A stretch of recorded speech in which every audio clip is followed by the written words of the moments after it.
Assalamualaikum everyone. I hope you all are doing really well. My name is Morsma Batul and today it's the second week of our fellowship जिसका आज हमारा last session होगा week 2 का। और क्योंकि कल हम लोग के पास बहुत सारे पार्टिसिपेंट्स एब्सेंट थे, तो मैंने इस वजह से आपके साथ आप लोग की एक्टिविटी ग्रुप कम्युनिटी के अंदर ही शेयर कर दी थी एंड आई रियली होप कि आप लोग उसके ऊपर काम करके आए होंगे। So starting from the case study जो हम लोगों ने बेसिकली लास्ट सेशन के अंदर यानी कल के दिन हम लोगों ने स्टार्ट करनी थी, बट हम लोगों ने नहीं की थी बिकॉज हमारे पास मोस्टली जो हमारे पास पार्टिसिपेंट थे वो अवेलेबल नहीं थे। तो इस वजह से हम लोगों ने कल बिल्कुल थोड़ा सा इसको स्टार्ट किया था। ओके, सो बेसिकली मैं आपको इससे पहले थोड़ा सा कॉन्टेक्स्ट दे देती हूँ कि हम लोग किस चीज़ की केस स्टडी पढ़ रहे हैं। तो starting from the start, just give me a second. तो बेसिकली हम लोगों ने कल इंटरनेशनल रेफ्यूजी लॉज को और उसके अंदर जो हमारे पास लिमिटेशंस है हमने उसको डिस्कस किया था। तो अगर मैं आपको सिर्फ रेफ्यूजीज लॉ का ओवरव्यू बताऊं तो हम लोगों ने इसमें ये डिस्कस किया था कि हमारे पास इंटरनेशनल रेफ्यूजी लॉज का बैकग्राउंड क्या है। अगर हम इसके बैकग्राउंड की बात करें तो हमारे पास वर्ल्ड वॉर 1 और वर्ल्ड वॉर 2 की कंसिक्वेंसेस के अंदर हमने देखा कि मिलियन ऑफ जो लोग हैं वो स्टेटलेस हो गए थे, होमलेस हो गए थे और इन लोगों को मैस डिस्प्लेसमेंट करनी पड़ी थी because of the atrocities of world war 1 and 2। तो जिसमें हमने देखा कि हमारे पास कुछ अर्ली एफर्ट्स किए गए थे to build that international refugees law, जिसके अंदर सबसे पहले हमारे पास नेल्सन इनिशिएटिव आता है under the league of nation.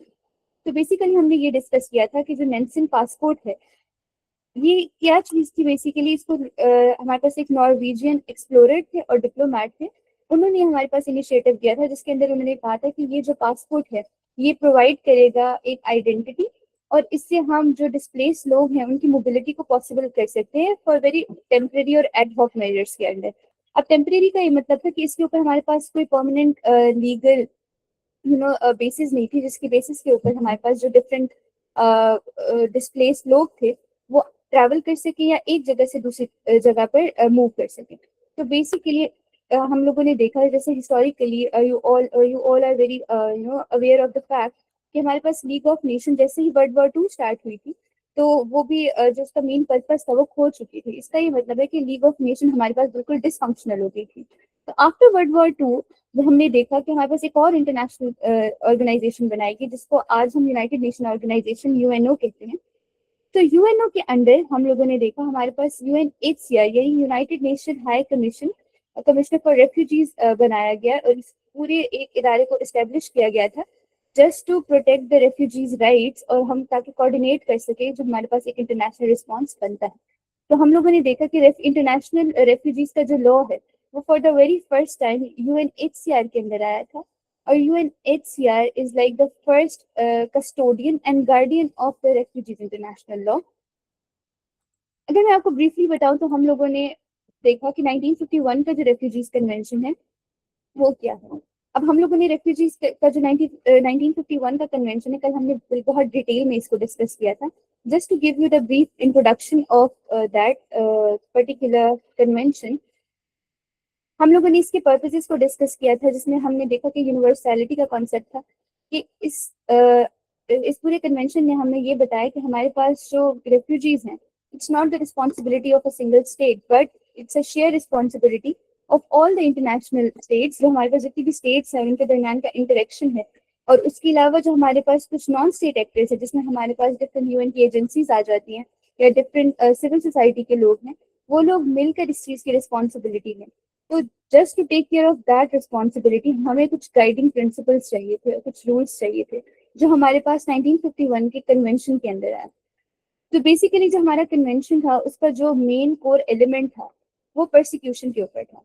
Persecution की जो रिक्वायरमेंट है वो एक सेंट्रल थ्रेशोल्ड है हमारे पास इस कन्वेंशन में, जिसमें बेसिकली हमें बताया गया था कि परसिक्यूशन हो क्या सकता है। एनी सीरियस हार्म जो हमारे pass on the basis of racial discrimination हो सकता है, on the basis of colour हो सकता है, on the basis of religion हो सकता है, या आपकी किसी पॉलिटिकल एफिलिएशन की वजह से अगर आप पे कोई डिस्क्रिमिनेशन कर रहा है आपके साथ या प्रोसिक्यूशन कर रहा है, तो वो सारे इस कन्वेंशन के अंदर एक्सप्लेन किए गए थे डिटेल में।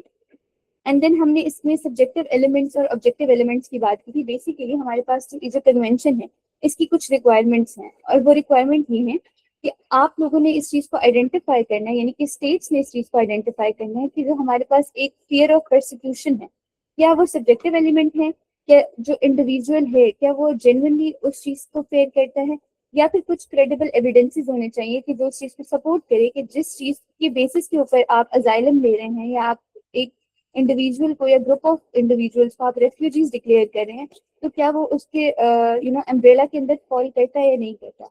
तो बेसिकली ये कन्वेंशन आपको बताता है कि रेफ्यूजीज क्या हैं और रेफ्यूजीज की बेसिक डेफिनेशन क्या है और उनके राइट्स और ऑब्लिगेशंस क्या हो सकती हैं। फिर हमने कुछ की प्रिंसिपल्स को डिस्कस किया था। वैसे तो हम लोगों ने मल्टीपल आर्टिकल्स को यहाँ पर कल डिस्कस किया था, लेकिन अगर मैं सिर्फ मेन आर्टिकल्स की बात करूँ तो इसमें जो आर्टिकल 33 है और जो आर्टिकल 1 है, ये दो बहुत इंपॉर्टेंट आर्टिकल्स है। आर्टिकल 1 इसलिए इंपॉर्टेंट है बिकॉज ये आपको बताता है कि डेफिनेशन ऑफ रेफ्यूजीज क्या है, और आर्टिकल 33 जो है ये नॉन रिफॉल्मेंट का बेसिकली प्रोविजन है इस पूरे कन्वेंशन के अंदर, जो स्टेट को प्रोहिबिट करता है कि आपने किसी भी रेफ्यूजीज को वापस उस टेरिटरी में जाने के लिए फोर्स नहीं करना जहां से वो बेसिकली अपने लाइफ के थ्रेट की वजह से आपकी कंट्री में आए थे। इसका ये मतलब है कि लेट सपोज आपके पास अगर एक रेफ्यूजी आपकी कंट्री में आ गया, तो इट्स नेसेसरी कि आप उसकी प्रोटेक्शन प्रोटेक्शन लाइक आप उसकी लाइफ की, आप उसकी फ्रीडम की प्रोटेक्शन करेंगे, और आप उसको फोर्स नहीं करेंगे कि वो वापस इस टेरिटरी में वापस आए। So these two are one of the most one of the most important articles of this convention. And moving forward, तो अगर हम इसमें से पार्टीज की बात करें तो ऑलमोस्ट 145 कंट्रीज ने इसको साइन किया था, और यूएनएचसीआर बेसिकली इसका कस्टोडियन भी है और गार्डियन है, क्योंकि वो एक सुपरविजन करता है कि कन्वेंशन की इम्प्लीमेंटेशन हो रही है या नहीं हो रही है। और अगर हम बात करें तो इसमें कुछ की एक्टर्स में अगर हम देखा जाए तो नेशनल जो जुडिशरीज हैं आपकी या जो डोमेस्टिक कोर्ट्स हैं आपकी, लाइक नेशनल लेवल के ऊपर जो आपका लीगल सिस्टम है, उन जुडिशरीज का बहुत इंपॉर्टेंट रोल था, क्योंकि उन्होंने अपनी नेशन की पॉलिसी मेकिंग के अंदर जो लॉ मेकिंग की थी रिगार्डिंग द रेफ्यूजीज, उसमें जो उन्होंने एक स्टैंडर्ड समझा था या जो एक जिसे कहते हैं ना एक एजेंडा सेटर था, वो ये कन्वेंशन था। अकॉर्डिंग टू दिस कन्वेंशन जो जो सिग्नेटरीज थे, ये उनके ऊपर एक ऑब्लिगेशन थी कि वो अपनी जो भी लॉ मेकिंग करेंगे वो अकॉर्डिंग टू 1951 कन्वेंशन करेंगे।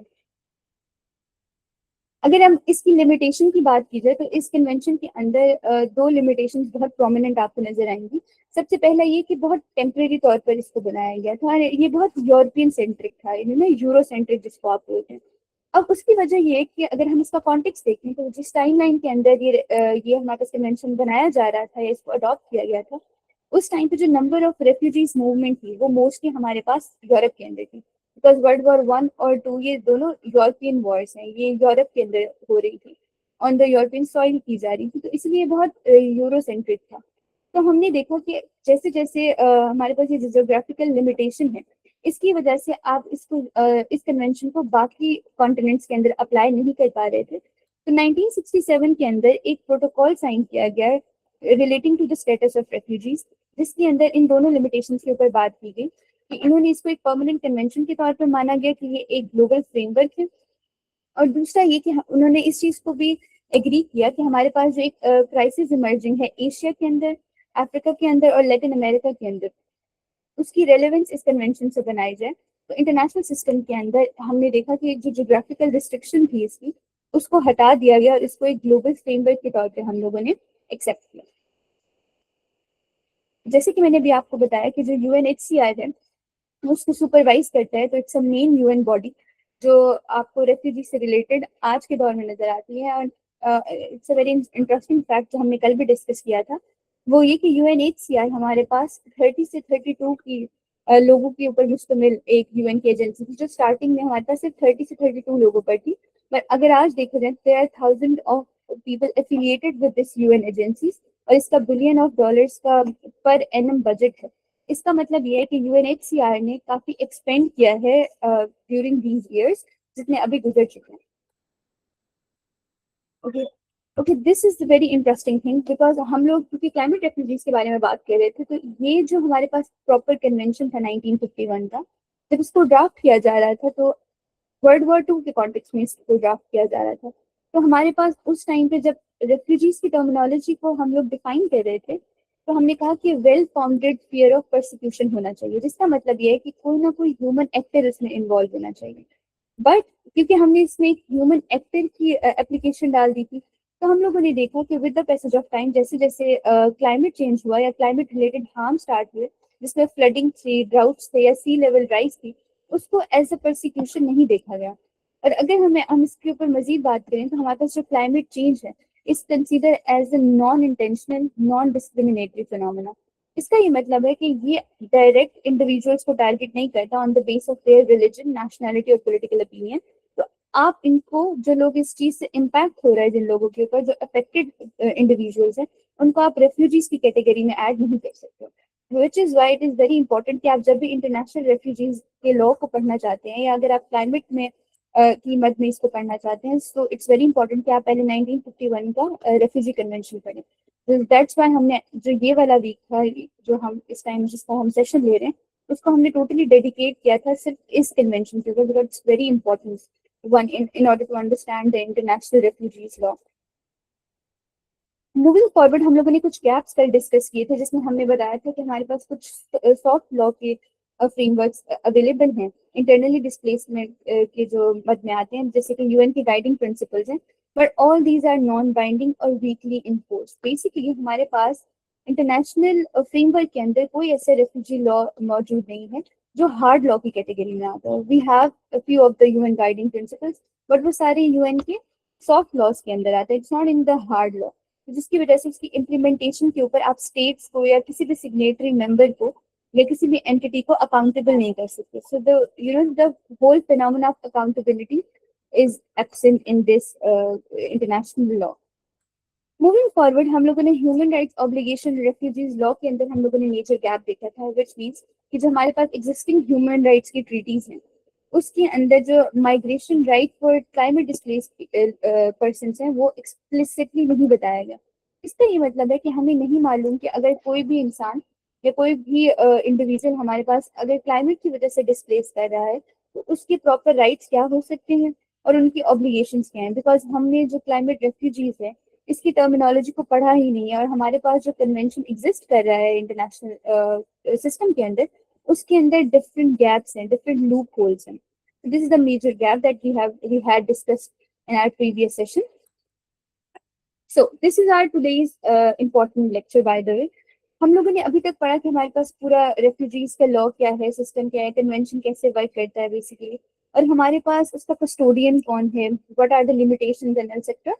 Today we are going to discuss कि in the real world scenario क्या हमारे पास कुछ ऐसी केस स्टडीज मौजूद हैं जहां पर हम देखें कि क्लाइमेट रेफ्यूजीज को और स्टेट्स हैं उनके दरमियान में कोई थ्रेट हो, कोई जिसे कहते हैं टेंशन हुई हो, और ये कन्वेंशन फेल हुआ उस चीज को एड्रेस करने में। So here is your example. This is a case study between Teitiota and New Zealand. So the guy in the picture, अगर आप लोग इनको देख रहे हो, इनका नाम है एओनी टाइटोटा बेसिकली। ये I am sorry if I am butchering the name because ये थोड़ा डिफिकल्ट नेम था। ये हमारे पास पैसिफिक आइलैंड स्टेट्स के रेजिडेंट थे। इन्होंने अप्लाई किया था for the asylum on the basis of climate change New Zealand के अंदर, जहाँ पे इन्होंने आर्ग्यू किया था कि हमारे पास जो इंक्रीजिंग सी लेवल राइज है और इन्वायरमेंटल डिग्रेडेशन है उसकी वजह से जिस जगह पर ये रह रहे हैं वो जगह रहने के लिए ठीक नहीं है, and in the upcoming years इनकी लाइफ को डायरेक्ट थ्रेट है। तो इन्होंने क्लेम किया था कि हमें यहाँ पर रहना इज लाइक इम्पॉसिबल, आप हमें अजाइलम प्रोवाइड करें ताकि हमारे जो एक लाइफ का थ्रेट है या हमारे इकोनॉमी का थ्रेट है कि हमारी लाइवलीहुड इससे इम्पैक्ट हो रही है, तो हम उससे खुद को बचा सके।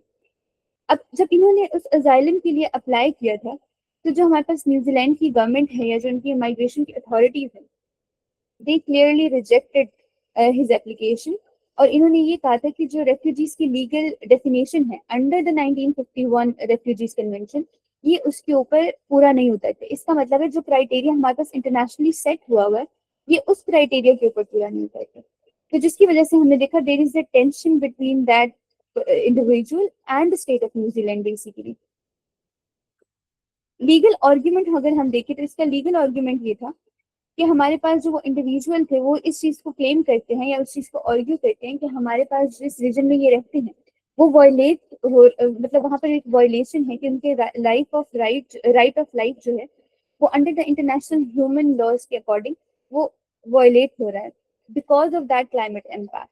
और इस केस को इवेंचुअली यूएनएचसीआर के पास लेके जाया गया क्योंकि ये बहुत जैसे कहते हैं, एक नई चीज आई थी हमारे पास इन अजाइलम एप्लीकेशन की, किसी ने क्लाइमेट बेसिस के ऊपर अपनी अजाइलम के लिए अप्लाई किया हुआ था। तो जब हमने उसकी की लीगल फाइंडिंग्स को देखा, तो हमारे पास जो कमेटी बनाई गई थी न्यूजीलैंड के अंदर, उन्होंने इस चीज को डिसाइड किया था कि जो हमारे पास टीआई टोटा है बेसिकली, ये उस थ्रेशोल्ड को मीट नहीं करते जो लीगल प्रोटेक्शन के लिए नेसेसरी है। And climate change does not constitute constitute the persecution.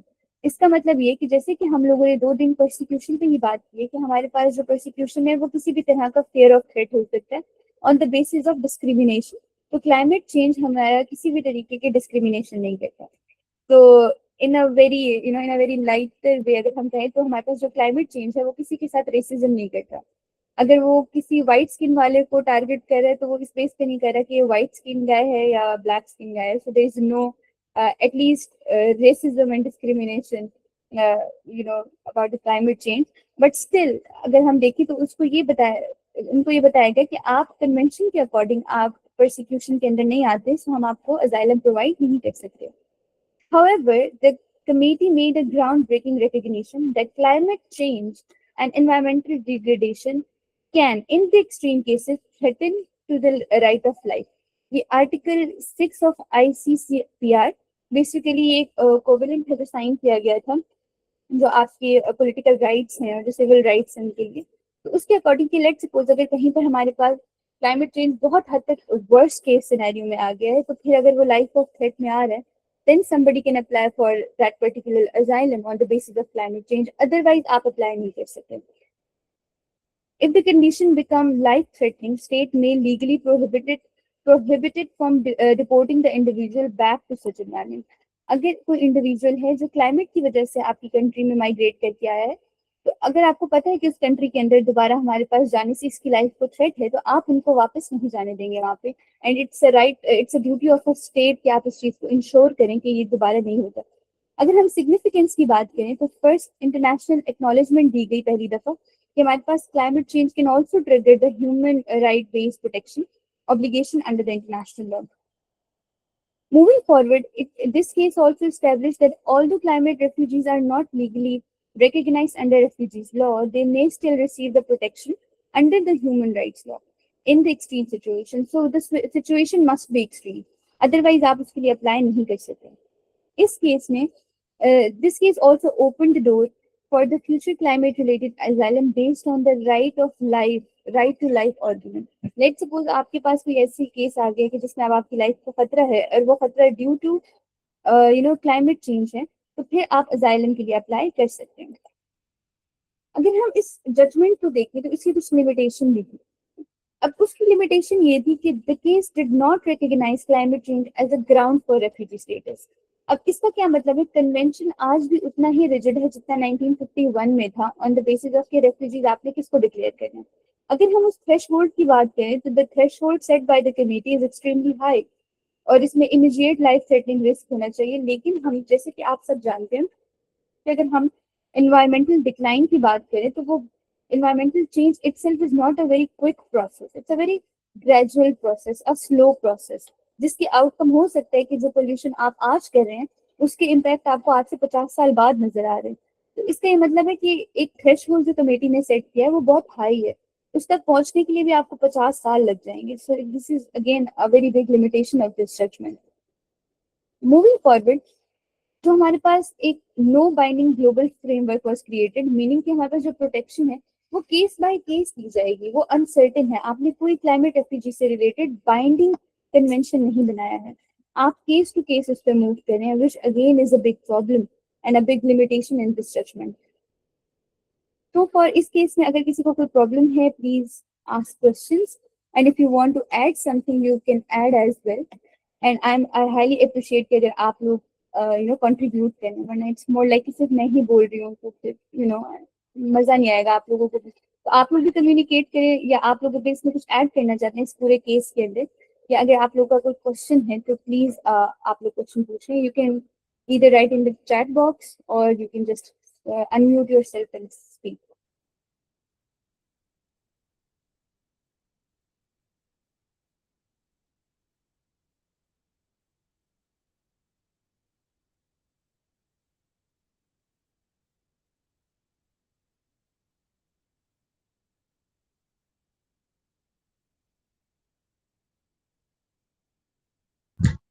अस्सलाम वालेकुम, doctor Samrana here.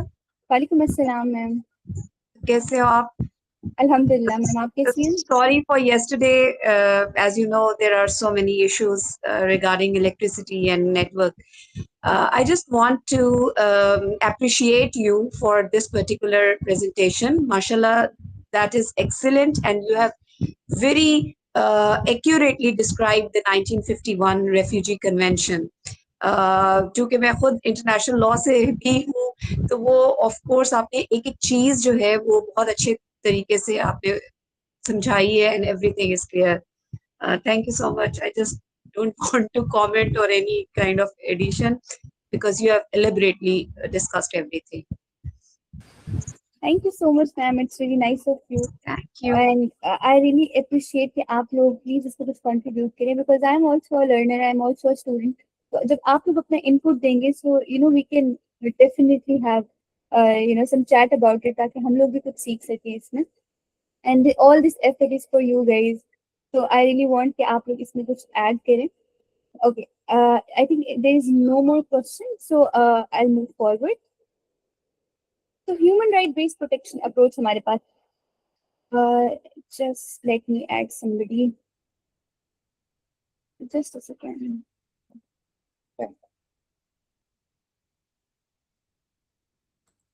So a human right based approach shift you know protection beyond the 1951 Refugees Convention by focusing on universal human dignity and fundamental rights. इसका ये मतलब है आपके जो individuals हैं उनको राइट ऑफ लाइफ मिलेगा, राइट टू लाइफ मिलेगा, राइट टू सिक्योरिटी और डिग्निटी मिलेगा, रिगार्डलेस की क्या कॉज ऑफ डिस्प्लेसमेंट है. अब ये बेसिक ह्यूमन राइट की अप्रोच कहती है, जो बेसिकली यूनिवर्सल हो सकती है, जिसे आप यूनिवर्सैलिटी का कॉन्सेप्ट कहते हैं. So it is grounded in the core instruments like the you know the Universal Declaration of Human Rights है आपके पास International Covenant on Civil and Political Rights, जिसके आर्टिकल 6 के तहत हमारे पास वो रूलिंग मौजूद है जो हमने पहले डिस्कस किया, and has been enforced with the cases such as जो हमने अभी डिस्कस किया है, और रिकॉग्नाइज करता है कि हमारे पास climate change can threaten the right to life as well. So basically अगर हम ह्यूमन राइट अप्रोच को देखें और हम क्लाइमेट रेफ्यूजीज को देखें, so they are inter related.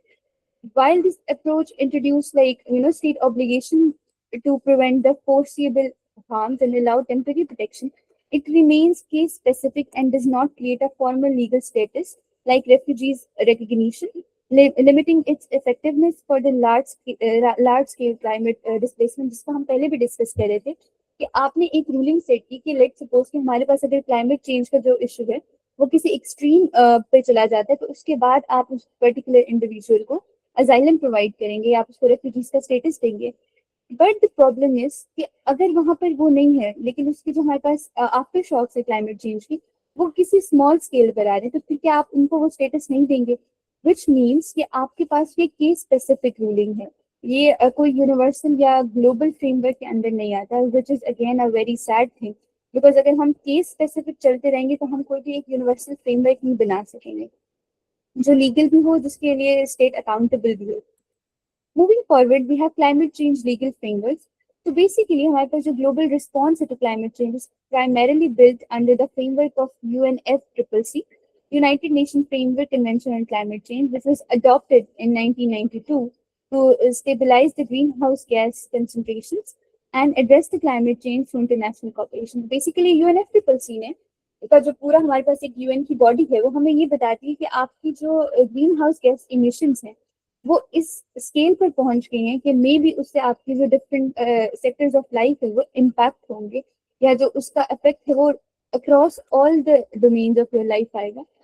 But इस फ्रेमवर्क को स्ट्रेंथन किया गया थ्रू पेरिस एग्रीमेंट, जहाँ पे स्टेट ने इस चीज को पे प्लेज किया था कि हम जो टेम्परेचर है उसको बिलो 2 डिग्री सेंटीग्रेड रखेंगे, या आइडली 1.5 से हम उसको ज्यादा ऊपर नहीं जाने देंगे. जिसका मतलब ये है कि हम क्लाइमेट मिटिगेशन पे काम करेंगे, हम क्लाइमेट अडेप्टेशन पे काम करेंगे, और हम क्लाइमेट फाइनेंस पे काम करेंगे. और to some extent under the UNFCCC हमारे पास डिफरेंट कॉप की मीटिंग्स होती हैं जहाँ पर इन चीजों को डिस्कस किया जाता है. लेकिन इन एग्रीमेंट्स में या इन इन इन्वायरमेंटल गवर्नेंस के टूल्स में कहीं भी लीगल प्रोटेक्शन प्रोवाइड नहीं की गई कि अगर इन इमिशंस के बाद अगर हमारे पास क्लाइमेट इम्पैक्ट करता है लोगों को, तो उसके कंसिक्वेंस में होने वाले हमारे पास जो क्लाइमेट डिस्प्लेस्ड पर्सन हैं उनकी क्या राइट्स हैं, उनकी क्या ड्यूटीज हैं, और आप उनको एज अ स्टेट, जो होस्ट स्टेट है, वो उनको कैसे प्रोटेक्शन देंगे। तो हमारे पास जो क्लाइमेट चेंज के लीगल फ्रेमवर्क्स है, no doubt they are working to some extent very good under the UN, but हमारे पास जो क्लाइमेट डिस्प्लेस पर्सन का जो स्पेसिफिक एरिया है, वहां पर इन लोगों ने काम नहीं किया, which means as a result there is a clear separation between the climate governance, यानी कि मिटिगेशन और adaptation, and the migration protection laws. आपने क्लाइमेट गवर्नेंस को इंटीग्रेट ही नहीं किया रेफ्यूजीज लॉ के अंदर या माइग्रेशन के लॉस के अंदर, जिसकी वजह से हमारे पास जो क्लाइमेट रेफ्यूजीज हैं वो किसी लीगल फ्रेमवर्क में आ ही नहीं सकते। You know there is a complete gap between these two frameworks, जहाँ पर हमने देखा कि जो हमारे क्लाइमेट रेफ्यूजीज हैं उनके पास ना राइट्स हैं, ना उनको अपनी ऑब्लिगेशंस पता है, जिसकी वजह से अल्टीमेटली हमारे पास एक थ्रेट जनरेट होता है, जिसको हमने if I am not wrong पिछली स्लाइड्स में पिछले वीक हमने डिस्कस किया था कि आपके पास जो कॉन्फ्लिक्ट के चांसेस हैं वो इंक्रीज हो जाते हैं, बिकॉज आपके पास रेगुलेशन का कोई मैकेनिज्म ही नहीं है। मूविंग फॉरवर्ड, इंक्रीजिंगली अगर हम देखें कि इन्वायरमेंटल जो डेवलपमेंट है वो हमारे पास क्या आती हैं इन टर्म्स ऑफ लीगल बेसिस की, अगर हम उस पर देखें तो increasing recognition that climate change is not only an environmental issue but also a human mobility and security challenge. ये हमने देखा कि हमारा जो एकेडेमिया है या हमारे जो पॉलिसी डिस्कशंस होती हैं, आपने देखा होगा कि हमारे पास जो डिफरेंट इंटरनेशनल डेवलपमेंट के सेक्टर में स्पेशली काम कर रहे होते हैं, वो लोग क्लाइमेट माइग्रेशन पे बहुत बात करते हैं, क्लाइमेट रेफ्यूजीज में बहुत बात करते हैं। रिसेंटली हमने एक कोर्स पढ़ा था इन माई यूनिवर्सिटी, जहाँ पे मेरे प्रोफेसर ने हमें बताया था कि किस तरीके से जो क्लाइमेट रेफ्यूजीज हैं आने वाले 20 सालों के अंदर या आने वाले 30 सालों के अंदर ये एक बहुत बड़ा ग्लोबल थ्रेट बनकर सामने आएगा, और जो हमारे पास कॉन्फ्लिक्ट के चांसेस हैं because of this particular migration वो 60% ज्यादा हो जाएंगे। तो एकेडेमिया के अंदर ये डिस्कशन काफी इंक्रीज हो गई थी कि हमारे ह्यूमन मोबिलिटी और जो सिक्योरिटी के चैलेंजेस हैं वो उसको आप सिर्फ एनवायरमेंटल इशू से रिलेट मत करें, बल्कि उसके कॉन्सिक्वेंस में जो माइग्रेशन है आप उसके एस्पेक्ट में भी उसको देखें। मूविंग फॉरवर्ड अगर हम देखें so there is an expansion of soft law instrument as well. अगर हम एक्सपेंशन ऑफ सॉफ्ट लॉ को देखें तो हमने देखा कि जो डिफरेंट हमारे पास गाइडिंग प्रिंसिपल्स हैं, हम उन ट्रीटीज की बात नहीं करें जो बाइंडिंग होती हैं, हम नॉन बाइंडिंग गाइडलाइंस की बात करें तो उनमें हमने एक इंक्रीज देखा जो बेसिकली केस स्पेसिफिक था, बट एटलीस्ट वो एग्जिस्ट कर रहा था, वो एक्सपेंड कर रहा था। उसके बाद हमने देखा कि जो इमरजेंस है ऑफ जुडिशियल इंटरप्रिटेशन वो काफी इंक्रीज हो गई थी। जैसे जो हमने अभी केस देखा था उसके अंदर भी जो ह्यूमन राइट्स की बॉडीज हैं उन्होंने एक्नॉलेज करना स्टार्ट कर दिया कि जो क्लाइमेट चेंज है वो बेसिकली थ्रेटन करता है राइट टू लाइफ को in the extreme cases. Even though it's in the extreme cases, but still हमने देखा कि एटलीस्ट कोई उसकी इंटरप्रिटेशन करने के लिए राजी हुआ है, एटलीस्ट स्टेट्स विलिंग है कि अच्छा लेट्स सपोज अगर इससे राइट टू लाइफ को थ्रेट हो रहा है तो हम इसको एक्नॉलेज करने के लिए तैयार हैं, which is a good thing. Development of temporary protection and humanitarian, visas to some states, allowing short-term admission for disaster-affected people. ये बिल्कुल सेम वैसे ही है जैसे हमने नैन्सन पासपोर्ट के बारे में डिस्कस किया था जो लीग ऑफ नेशंस के अंदर था। तो जो टेम्पररी हमारे पास ह्यूमैनिटेरियन बेसिस के ऊपर आपने एक मूवमेंट ऑफ पीपल को अलाउ किया है, which is also a good thing, but legally वो बहुत शॉर्ट टर्म के लिए, it's a very temporary protection. We want something more like a permanent thing. हमें एक ऐसा कन्वेंशन चाहिए जो परमानेंटली इन रेफ्यूजीज के बारे में बात करे। Okay, so this is all about from my side. There is two questions by the way. एक ये डिस्कशन है new treaties versus reforming existing frameworks वाली, और एक वो है जो मैंने आप लोगों को एज एन असाइनमेंट दी थी, which is already shared in your groups as well, sorry in your community as well. So आप लोग बताएं कि पहले हम किसको डिस्कस करें। अगर आप कहते हैं तो first we discuss this one and yes, Miss Huda, go ahead. अस्सलाम वालेकुम। मेरी आवाज आ रही है? Yes, yes, ma'am, you are audible. Okay, पहले तो थैंक यू सो मच हमें ये प्लेटफॉर्म प्रोवाइड करने के लिए, और जो अभी हम लोगों ने डिस्कशन की है उसके ऊपर मेरा एक पॉइंट ऑफ व्यू है that I would like to share. हम लोग स्पेसिफिकली रिफ्यूजीज लॉ पे बात कर रहे हैं, और हम इसे और ज्यादा स्पेसिफिक कर रहे हैं क्लाइमेट की बात करके।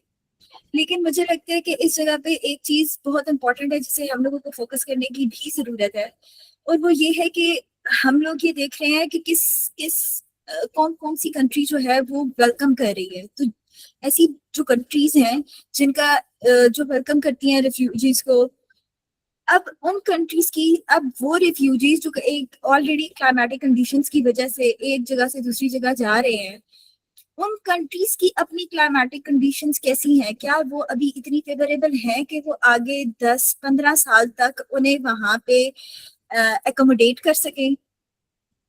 और एक मेरा आपसे क्वेश्चन है कि जो एज पर माय नॉलेज, तो जो साउथ एशियन कंट्रीज हैं वो बहुत ज्यादा they are not welcoming towards the refugees law and all that things. और जो अगर जिनके पास एक अपना नेशनल रिफ्यूजीज लॉ वगैरह है, वो भी काफी उनके स्ट्रिक्ट रूल्स हैं, लाइक साउथ कोरिया और जापान, तो उनके भी काफी स्ट्रिक्ट लॉज हैं।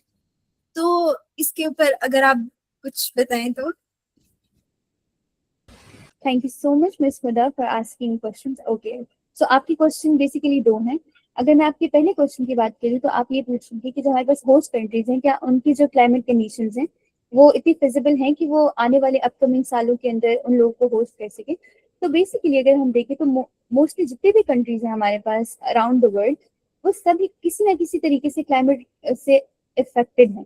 अब मसला ये है कि हमारे पास जो माइग्रेट करके लोग जाते हैं तो वो मोस्टली उन एरियाज के अंदर जाते हैं जहाँ पे कंडीशंस कंपैरेटिवली ज्यादा फिजिबल होती है। अब मसला ये कि क्या उस अपनी स्टेट की क्लाइमेट जो प्रोफाइल है वो ठीक है, वो डिपेंड करता है कि आपके वहाँ के लॉज कैसे हैं। अगर तो आप किसी थर्ड वर्ल्ड कंट्री में जा रहे हैं तो वहाँ पे तो ऑफकोर्स हमारे पास लॉज इतने स्ट्रिक्ट नहीं होते हैं। लेकिन आप अगर किसी ऐसी कंट्रीज में जा रहे हैं जो ग्लोबल नॉर्थ के अंदर आते हैं तो उनके रूल्स एंड रेगुलेशन बहुत स्ट्रिक्ट हैं। दैट्स वाई इमिग्रेशन की जो पॉलिसीज होती हैं वहाँ पर बहुत स्ट्रिक्ट होती हैं। आने वाले वक्तों के अंदर अगर तो वहां पर जो क्लाइमेट है वो ज्यादा इम्पैक्टेड है, ज्यादा अफेक्टेड है, तो वो फिर आपको उस चीज के अंदर अजाइलम नहीं देंगे। लेकिन मसला ये है कि वो उस बेसिस के ऊपर अजाइलम प्रोवाइड करते ही नहीं। ये डिबेट तो बहुत बाद में आती है कि वो जो होस्ट कंट्रीज हैं क्या उनके अपने क्लाइमेट के हालात ठीक हैं या नहीं। हमारे पास जो मोस्टली ग्लोबल नॉर्थ है हमारे पास वो लीस्ट अफेक्टेड है as compare to global south के।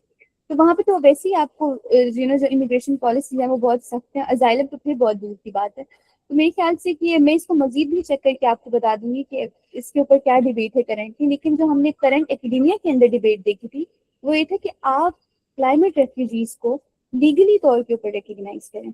अदरवाइज आप उनको राइट्स या प्रोटेक्शन या होस्ट कंट्री से क्या राइट है वो आप बता ही नहीं सकते जब तक आप उनको रिकग्नाइज ही नहीं करेंगे। So first we are talking about the recognition of those refugees basically.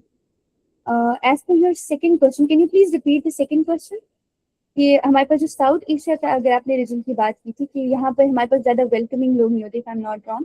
तो बेसिकली हमने क्योंकि हम जो रेफ्यूजीज ले रहे हैं वो हम on the basis of climate नहीं ले रहे हैं, तो हमारे पास इन जनरल जो 1951 कन्वेंशन के अंदर डेफिनेशन है उस बेसिस पे अगर देखा जाए तो हमारी अपनी कंट्री में तकरीबन 2 डेकेड्स तक हम लोगों ने अफगान रेफ्यूजीज को होस्ट किया है। So we are welcoming. और मजे की बात यह है कि लास्ट क्लास के अंदर हमने इस चीज को डिस्कस किया था कि हमारे पास जब अफगान रेफ्यूजीज पाकिस्तान के अंदर थे तो Pakistan was not only custodian और गार्डियन ऑफ देम। हमारे पास यूएन की डिफरेंट एजेंसीज थी जो इस चीज को इंश्योर कर रही थी कि हमारे पास जो रेफ्यूजीज हैं वो प्रोटेक्टेड हों। यूएनएचसीआर हो गया, यूनिसेफ काफी टाइम तक जो आपके अफगान रेफ्यूजीज हैं उनके साथ काम करता रहे। सो इट्स मीन कि स्टेट फिर इसमें अकेली नहीं होती, there are international partners as well. तो बाकी मेरे ख्याल से मैंने बांग्लादेश का थोड़ा सा पढ़ा था कि वहाँ पर refugees as such climate refugees नहीं आते, लेकिन जो इंटरनली डिस्प्लेस लोग हैं उनकी तादाद बांग्लादेश में बहुत ज्यादा है। लेकिन उनके लिए भी कोई प्रॉपर राइट्स या ड्यूटीज नहीं बताएंगी जिसकी वजह से वो काफी दे फील थ्रेटेड कि हमारी जो लाइफ है उसको थ्रेट है, बट स्टिल वहाँ पे रूल्स एंड रेगुलेशन नहीं है। तो जो पूरी गेम है बेसिकली वो रिकग्निशन की है। वंस यू रिकग्नाइज देम फिर तो आपके पास आ ही जाती है राइट्स और ऑब्लिगेशन टू सम एक्सटेंट। बाकी इम्प्लीमेंटेशन हमारे पास वीक हो सकती है, स्ट्रॉन्ग हो सकती है, but first we have to recognise them. Okay, we have yes, Miss Umayman, go ahead.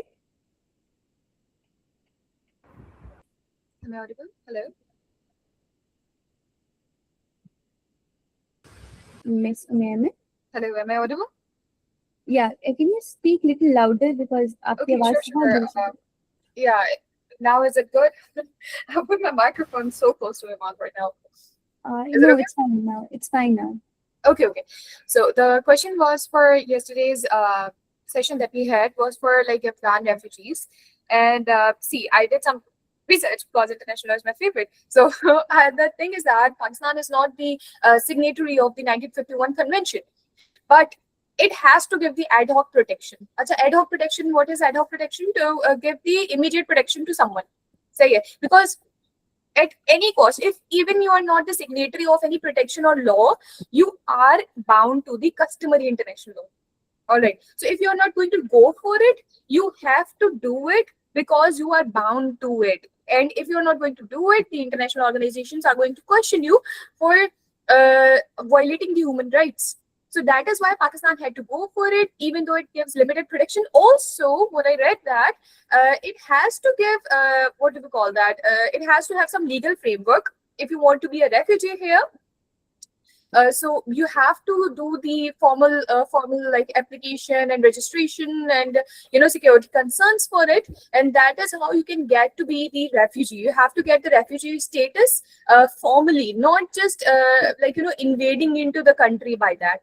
So that is how what I read is that Pakistan, that is why does not give like protection to some of them, but many of them have protections. Also, the refugees are bound to stay in a certain area, but since the refugees are going around in all of these cities in Pakistan, like all of the country, that is why they are not given proper protection. Also, they cannot get citizenship. Only on like different matter they can get a citizenship.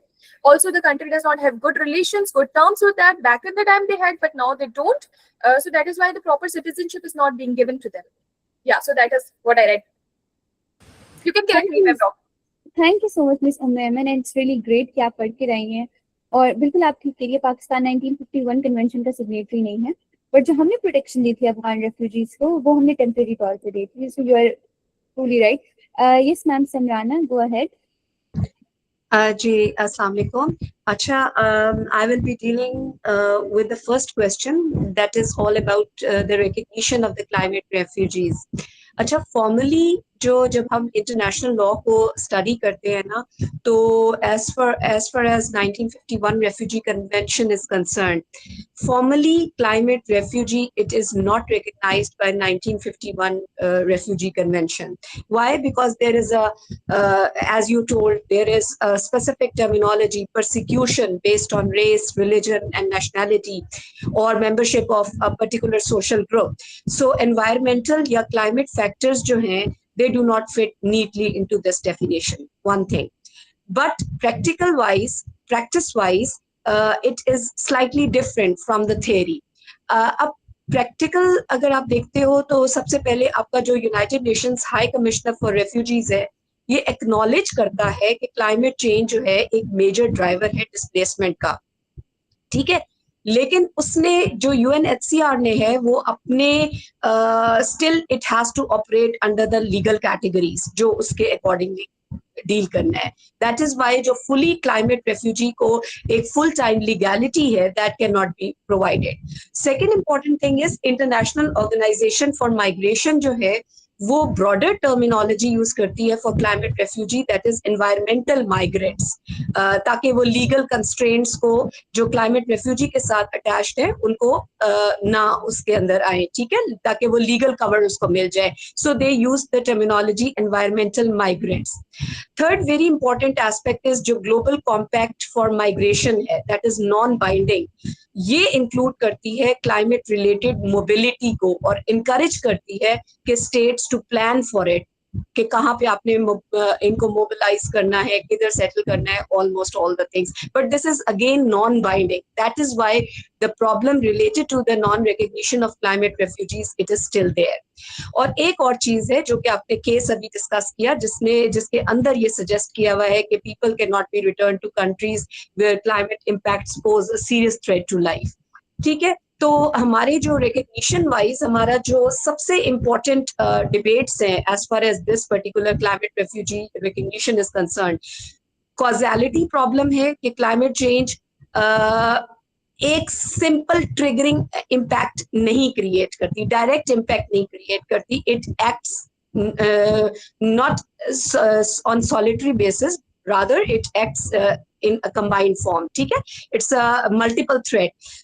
It interacts with poverty, it interacts with governance failures and all such things.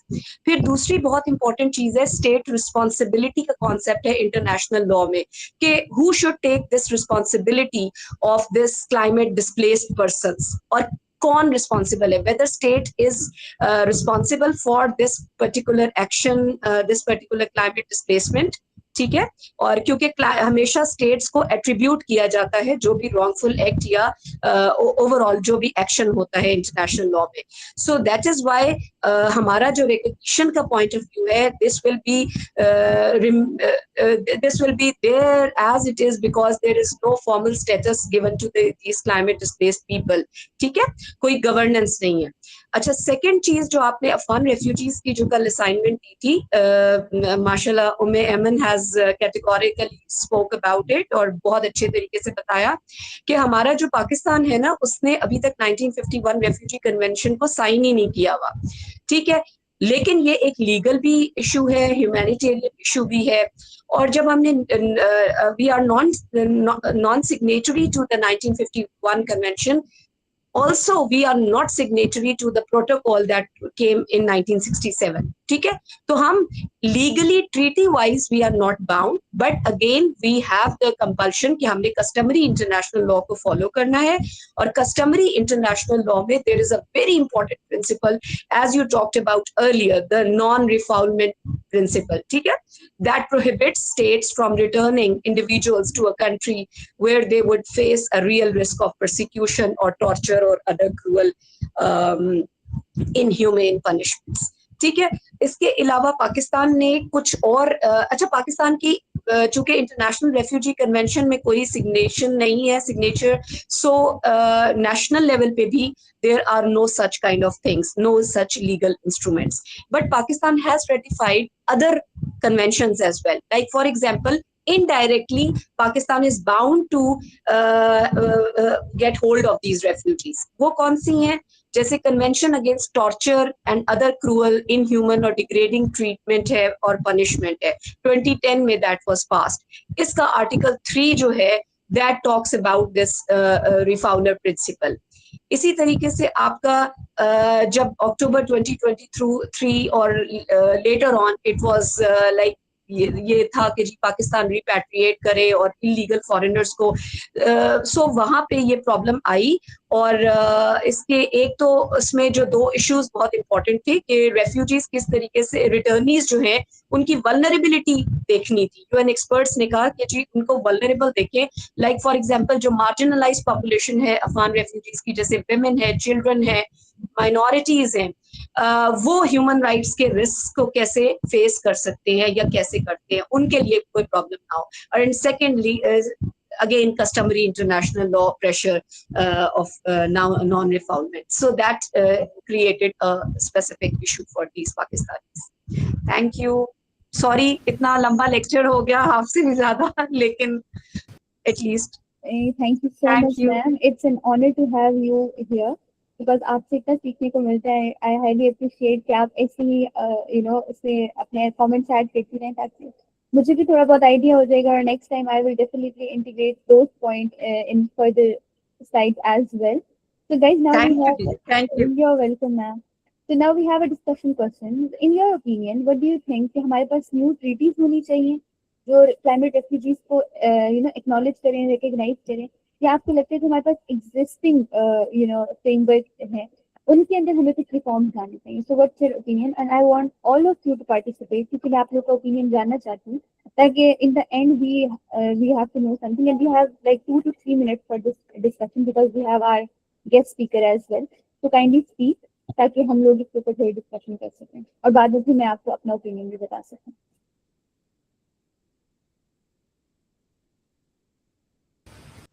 Yes, Miss Huda, go ahead. As per your question, तो obviously new treaties की तो बिल्कुल जरूरत है क्योंकि हमें पता है कि हम इस टाइम जो एक सिचुएशन, एक क्लाइमेटिक सिचुएशन चल रही है वो दिन ब दिन बिगड़ती ही जा रही है और उसके लिए हमें लोगों को फैसिलिटेट करने की काफी ज्यादा जरूरत है, स्पेशली जो डायरेक्टली इस चीज के साथ डील कर रहे हैं. दूसरा, ऑब्वियसली हमें एक कंप्लीट फ्रेमवर्क की बहुत ज्यादा जरूरत है। जैसे मैम ने ऑलरेडी हमें बताया कि हमारे पास पहले तो रिफ्यूजीज लॉ नहीं है, और क्लाइमेटिक रिफ्यूजीज लॉ के लिए भी एक कंप्लीट प्लानिंग की जरूरत है, सो दैट हम उन्हें भी एकोमोडेट कर सकें, और जो हमारे अपने कंट्री में जो इश्यूज आ रहे हैं उनको भी डील किया जा सके, ताकि वो लोग जो हमारे अपनी कंट्री में एक सिटी से दूसरी सिटी डिस्प्लेस हो रहे हैं उनको भी फैसिलिटेट किया जा सके। Thank you so much, Ms. Huda, for your input. Other members, guys, I am really looking for answers because we need to discuss. Otherwise, your discussion gets over. So I need your input as well. Yes, Ms. Zainab, go ahead. Yes, I agree with Ma'am Huda कि there's a need for new existing treaty for climate refugees. जैसे हमने पिछले lecture में भी discuss किया था कि there is no formalized structure जिसमें climate refugees को recognize किया जाता है, and it's mainly based on recognition of refugees जो persecute हों या जिनकी freedom of life को threat हो. So I do think instead of existing treaties में reform लाए, there should be a new treaty that should recognize climate refugees as a whole. Thank you, Ms. Zainab. Anybody else? Yes, Dr. Samrana, please go ahead. अच्छा यहाँ पे मुझे जो है ना, I am in between the two opinions, because if you go for a theoretical background, the current framework is of course it's not enough. ठीक है, you need a new treaty specifically related to this climate recognition and climate refugees. But if you simply go and form a brand new treaty, और वो realistic framework भी उसका ना हो, keeping in view the previous treaties that we are already having, that would not resolve the issue. ठीक है, हम theory में तो ये कह सकते हैं कि जी हम ऐसी एक न्यू हमें चाहिए ट्रीटी कि जो प्रॉपरली डिफाइन करे what do you mean by climate refugee. ठीक है, उसके बाद फिर वो एलोकेट करे रिस्पॉन्सिबिलिटी को, स्पेशली वो जो आपका हाई एमिटर प्रिंसिपल है जिसके accordingly global north has to take the responsibility of polluting the environment. तो वो ऑलरेडी प्रॉब्लमैटिक है in the Paris agreement as well as in other areas. वो स्टिल जो है वो क्लाइमेट चेंज पॉलिटिक्स का बहुत बड़ा this debate is going on global north और ग्लोबल साउथ के दरमियान, और वो CBDR जैसे कॉमन बट डिफरेंशिएटेड रिस्पॉन्सिबिलिटीज के ऊपर बात होती है. ठीक है, तो वो ऑलरेडी आपको अभी ऐसी कोई लीगल फ्रेमवर्क नहीं देंगे कि जिसके ऊपर आप क्लाइमेट रेफ्यूजीज को एक्सेप्ट करके मजीद बर्डन करो अपने कंट्रीज को. और तीसरी बहुत इंपॉर्टेंट चीज है कि it must create binding protection and resettlement pathways. ठीक है, theoretically it's a good thing, but practically there are problems. और दो बहुत इंपॉर्टेंट प्रॉब्लम्स है इसके अंदर. एक तो states they are already reluctant to expand asylum obligations. ठीक है, आपकी जो एजाइलम की डेफिनेशन है प्लस ये कि एजाइलम की जो क्राइटेरियाज हैं they are entirely different from this criteria which is mentioned for climate refugees. तो उसके अंदर तो इवन आपका political asylum भी उसकी भी criteria बहुत different है. तो ये तो climate obligations हैं, और ये आपके almost each and every country is facing this issue. ठीक है, it's not just with the global south.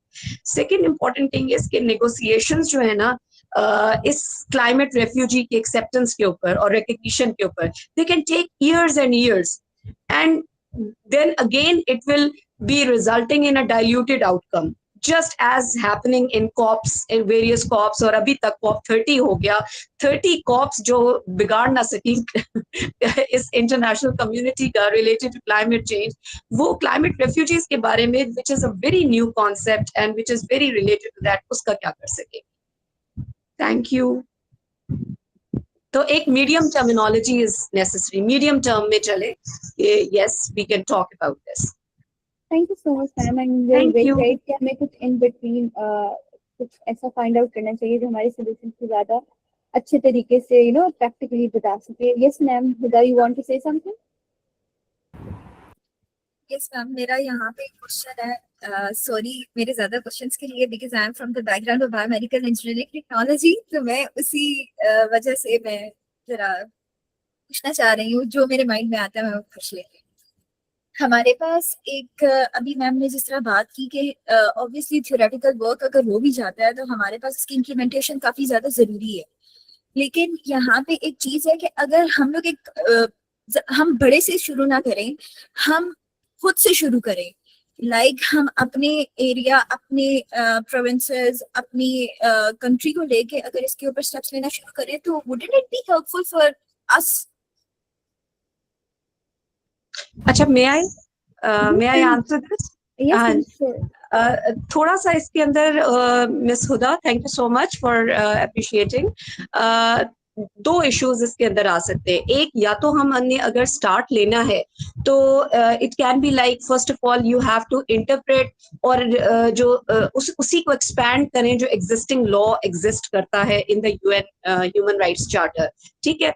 या फिर दूसरी चीज ये है कि we start from the regional और बायलैटरल एग्रीमेंट्स, जो कि अभी आपने बात की कि हम बहुत लोकलाइज लेवल से स्टार्ट करें and then we go up and up, ठीक है। तो bottom to up approach is a very important approach in this particular recognition. और इसके अलावा you need to plan about the climate finance, the adaptation finance, the relocation finance. That would probably be problematic, और ज़्यादा problematic हमारा climate finance है in the climate politics. So again यहाँ पे हम helpless हो जाते हैं और global south countries again they would be in problem because वो already एक बहुत disasters को face कर रहे हैं। और ये जो climate migration है, that is why it is increasingly becoming an existential threat. और national security policy में, आपकी पाकिस्तान की national security policy में, it's there as an existential threat. It has been recognized as a non-traditional threat to security. So soft law से hard law की तरफ we can move easy. Thank you. Thank you, ma'am. I hope, Ms. Huda, you got your answer. And now, guys, I think we should stop the debate or discussion here because we have our guest speaker from China. So already वहाँ काफी late हो गया है and it's been 10 o'clock here as well. So, ladies and gentlemen, it's an absolute honor for me to introduce Mr. Danial Kamal, a young climate advocate and sustainability leader from Pakistan. So, in environmental sciences, he began his journey with the Burak Association and now serves as a secretary SDGs, promoting the UN Sustainable Development Goals. And he is also a co-founder of READ, which is Resilience and Adaptation, working to educate youth on climate change and resilience. And Mr. Danial Kamal also represented Pakistan at the UN's PCD COP16, where his work gained international recognition. And he's also, known for the nature's advocate. So we are looking forward for your remarks and for your input. So the floor is all yours.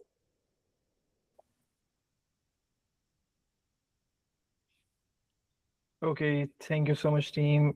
Assalamu alaikum and good evening. Just let me know, am I clearly audible to all of you? Walaikum assalam. Yes, sir. Thank you so much, firstly, Mozma, for properly initiating this whole fellowship from the week 1 till week 2, and I'm looking forward to the end of this whole fellowship. Or thank you so much for formally welcoming me for this today's session. Okay guys, क्योंकि हमारे पास time थोड़ा सा short है, मुझे बताया गया था कि we have a session of 1 hour and 30 minutes. 1 hour is passed and 30 minutes के अंदर मुझे आपको थोड़ा सा एजुकेट करना है. सो let us just move forward और हम थोड़ा सा इंट्रोडक्शन को बाद में बात करेंगे. So for today, I would like to present the topic of climate change and statelessness, कि किस तरीके से हमारे पास एक नई चीज emerge हुई है refugee class के अंदर. Osma, can you please go to the next slide? Once again, good evening. अच्छा, अगर हम बात करें तो आज मैं आपको एक जर्नी के ऊपर लेके जाऊंगा, एक ऐसी जर्नी जिसके अंदर हम लोग क्राइसिस के ऊपर बात करेंगे. वो क्राइसिस जिसके अंदर हम लोग बात करते हैं हमारी प्लेनेट की हेल्थ के ऊपर और हमारे ह्यूमन राइट्स के ऊपर, and how they usually intertwine, and हम लोग उसको फिर अनफोल्ड करेंगे बारी बारी. सबसे पहले अगर हम बात करें क्लाइमेट चेंज की, तो हमें पता है कि क्लाइमेट चेंज हमारे पास एक ऐसा डिफाइनिंग चैलेंज है हमारे एरा का, जो ना सिर्फ मेल्टिंग ऑफ ग्लेशियर्स तक जुड़ा हुआ है, ना सिर्फ वो इंटेंस स्टॉर्म्स तक आपके ने रुका हुआ है, बल्कि ये वो हमारे पास मुश्किल है, ये वो हमारे पास प्रॉब्लम है जो कि फंडामेंटली हमारी जिंदगियों को रीशेप कर रही है. हमारे पास ऐसी आप ये कहने मिसालें खड़ी कर रही है कि जिसके अंदर हमारे पास लाखों करोड़ों लोग डिस्प्लेस कर रहे हैं from one place to another place, और इसके अंदर हमारे पास फिर चैलेंजिंग भी हो रही है. हमारे पास एक तरीके से नए नए आप कहने मुश्किलात लेकर आ रहे हैं हमारे मोरल और लीगल फ्रेमवर्क्स के अंदर। और लेट अस जस्ट इमेजिन कि हम लोग किस तरीके से पहचाने जाते हैं। हमारे पास हमारी एक आइडेंटिटी होती है। फॉर एग्जांपल हमारी आइडेंटिटी कौन सी है? हमारी आइडेंटिटी ना हमारे नाम, हमारे जेंडर, हमारी एज से परे होकर हमारी आइडेंटिटी हमारी नेशनैलिटी से है। हमारी आइडेंटिटी हमारी लीगल रिकग्निशन से है। तो अगर आपसे आपकी नेशनैलिटी, अगर आपसे आपकी लीगल रिकग्निशन आप कह लें अलग कर दी जाए, जुदा कर दी जाए, तो फिर how are you going to represent yourself? How are you going to identify yourself? For example, I am from Pakistan, so I have a legal recognition. लेकिन if मेरे से मेरा पासपोर्ट, मेरा CNIC वगैरह सब कुछ हटा दिया जाए, अलग कर दिया जाए, so मेरा नाम मुझे प्रॉपर्ली डिफाइन नहीं कर पाएगा। और इसी तरीके से अगर हम लोग इसको थोड़ा सा और आप कहने अपडेट कर दें, तो इसका मतलब ये है कि मेरी एक्सेस हेल्थ केयर के सेक्टर के अंदर, मेरी एक्सेस एजुकेशन के सेक्टर के अंदर, मेरी एक्सेस आप कह लें एम्प्लॉयमेंट के सेक्टर के अंदर, और मेरी रसाई बेसिक मेरा जो एक डिग्निटी का मेयार है उसके अंदर, वो सब मेरे से छीन ली जाएगी। और इसलिए अगर मैं वैसे बात करूं तो करेंटली इस पूरी दुनिया के अंदर अभी हमारे पास 15 मिलियन, 1.5 करोड़ लोग ऐसे हैं पूरी दुनिया के अंदर जो विदाउट एनी नेशनैलिटी, मतलब कि स्टेटलेस हैं। और उनमें से भी बहुत सारे ऐसे हैं जो कि आप कह लें तबाही के दहाने के ऊपर है, एक ऐसे किनारे के ऊपर है जहाँ पे उनकी उम्मीद छूट गई है। एंड यस, ना सिर्फ वो उम्मीद उनकी गवर्नमेंट्स वगैरह से भी छुटी हुई है, बल्कि मेजरली इसका जो प्रॉब्लम है वो हमारे पास सारी आपके क्लाइमेट डिजास्टर्स की वजह से। एंड क्लाइमेट डिजास्टर्स के अंदर भी हमारे पास, तो आप ये कह लें कि अपार्ट फ्रॉम दिस आप कह लें क्लाइमेट रिफ्यूजी प्रॉब्लम, 10 करोड़ आबादी आपकी सालाना वो सारे के सारे डिस्प्लेस हो रहे होते हैं from various environmental factors, B it floods, B it volcanic eruptions, B it आपके लैंडस्लाइड हो गए, बी इट आपके अर्थक्वेक्स हो गए, बी इट आपके डिफरेंट इन्वायरमेंटल सिनेरियोस हो गए, जिसके अंदर फॉर एग्जांपल आपका फूड स्कार्सिटी की प्रॉब्लम आती है। और इसके अंदर भी फिर अगर हम मजीद बात करें तो आज वी विल साइलेंटली एक्सप्लोर कि किस तरीके से ये साइलेंट क्राइसिस जो है वो इमर्ज हो रहा है, कैसे क्लाइमेट चेंज क्रिएट कर रहा है एक नई ओवरलुकिंग कैटेगरी ऑफ रिफ्यूजीज को, जिसे हम लोग स्टेटलेस कहेंगे, और ये क्यों मैटर करता है एंड इसको अब क्यों ज्यादा उजागर करना चाहिए। सो ये चीज है, हमारा पर्पज है। Mausama, can you please go to the next slide. अब सबसे पहले हम लोग थोड़ा सा, मुझे पता है क्लाइमेट चेंज आप सबको पता है, we will just go through a recap. हम शुरुआत करते हैं कि क्लाइमेट चेंज की प्रॉब्लम की स्कोप को समझते हैं। हमारे पास ग्लोबल टेम्परेचर्स जो है वो राइज कर चुके हैं since the pre industrial times approximately 1.2 degree Celsius तक। इसका मतलब ये है कि चूंकि ये तो हमें नजर आएगा कि बहुत ही छोटा नंबर है, लेकिन ऐसा नहीं है। ये छोटा सा नंबर 1.2 डिग्री सेल्सियस का इतना ज्यादा काबिल है कि ये बहुत ज्यादा तबाहकुन एनवायरमेंटल चेंजेस लेकर आ रहे हैं हमारी पूरी की पूरी जमीन के ऊपर, हमारे पूरे अर्थ के ऊपर। इसका मतलब ये है कि हमारे पास हमारे ग्लेशियर्स मेल्ट हो रहे हैं, हमारे आइस कैप्स मेल्ट हो रहे हैं, और ये एनफ है जो कंट्रीब्यूट करेंगे राइजिंग सी लेवल्स को। Late me just ask you question, apart from the Antarctica हमारे पास सबसे ज्यादा ग्लेशियर्स कहाँ पे पाए जाते हैं?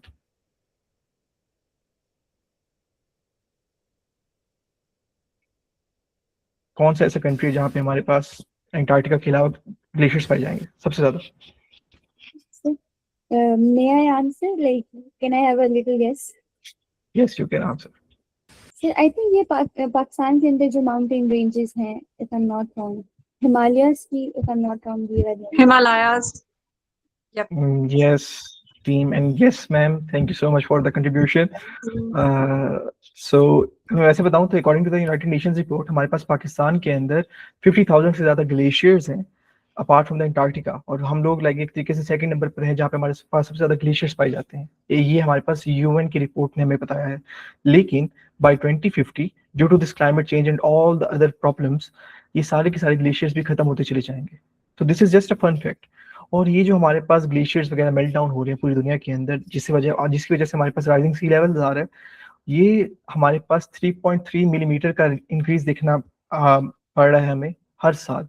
और ये हमारे पास जो प्रोजेक्शंस हैं जिसके थ्रू लाइक फॉर एग्जांपल हम अगर मॉडलिंग करते हैं तो हमें ये इंडिकेट किया जाता है कि by the end of this century, for example the year of 2100, हमारे पास जो सी लेवल्स हैं वो 1 मीटर से ज्यादा इंक्रीज कर लेंगे। और ये 1 मीटर का जो हमारे पास आप कह लें पैमाना है, या एक तरीके से हमारे पास ये जो 1 मीटर की इंडिकेशन है, ये काफी है।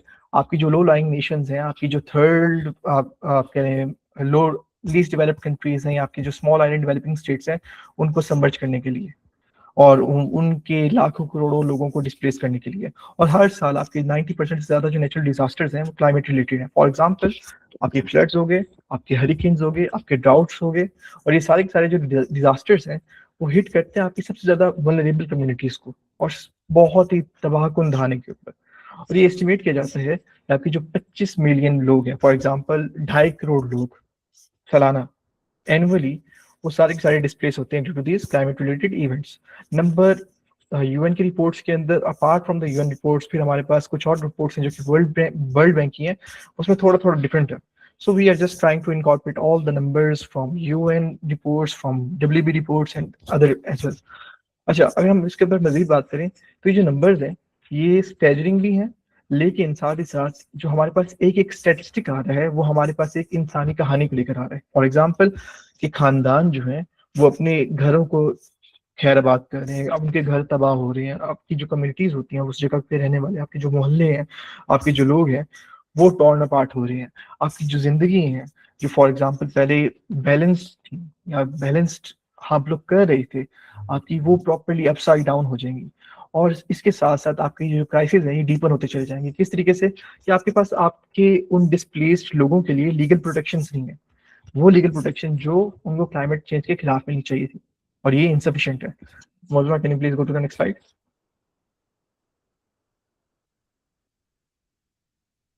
Okay, so let us just study कि हमारे पास स्टेटलेसनेस क्या है।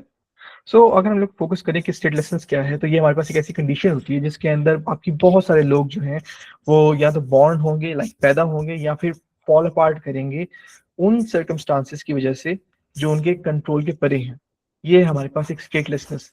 अब इसका जो मतलब होता है वो ये होता है कि आपका जो इंडिविजुअल है वो ना तो कोई किसी नेशनैलिटी से रिकॉग्नाइज किया जाएगा, लाइक फॉर एग्जांपल ना उसको कोई कौमियत दी जाएगी, ना उसको कोई कंट्री ये कहेगा कि like this is our citizen, और वो भी कंट्री के अपने लॉज के मुताबिक। और इसका मतलब ये होता है कि स्टेटलेसनेस का जो दूसरा सिनोनिम है या जो उसका एक और नाम है वो है लीगल इनविजिबिलिटी। कि आप उस जगह पे रह तो रहे हो, आप वहां पे पैदा भी हुए हो, लेकिन आपको वो शनाख्त नहीं दी जा रही जो कि आपको चाहिए थी।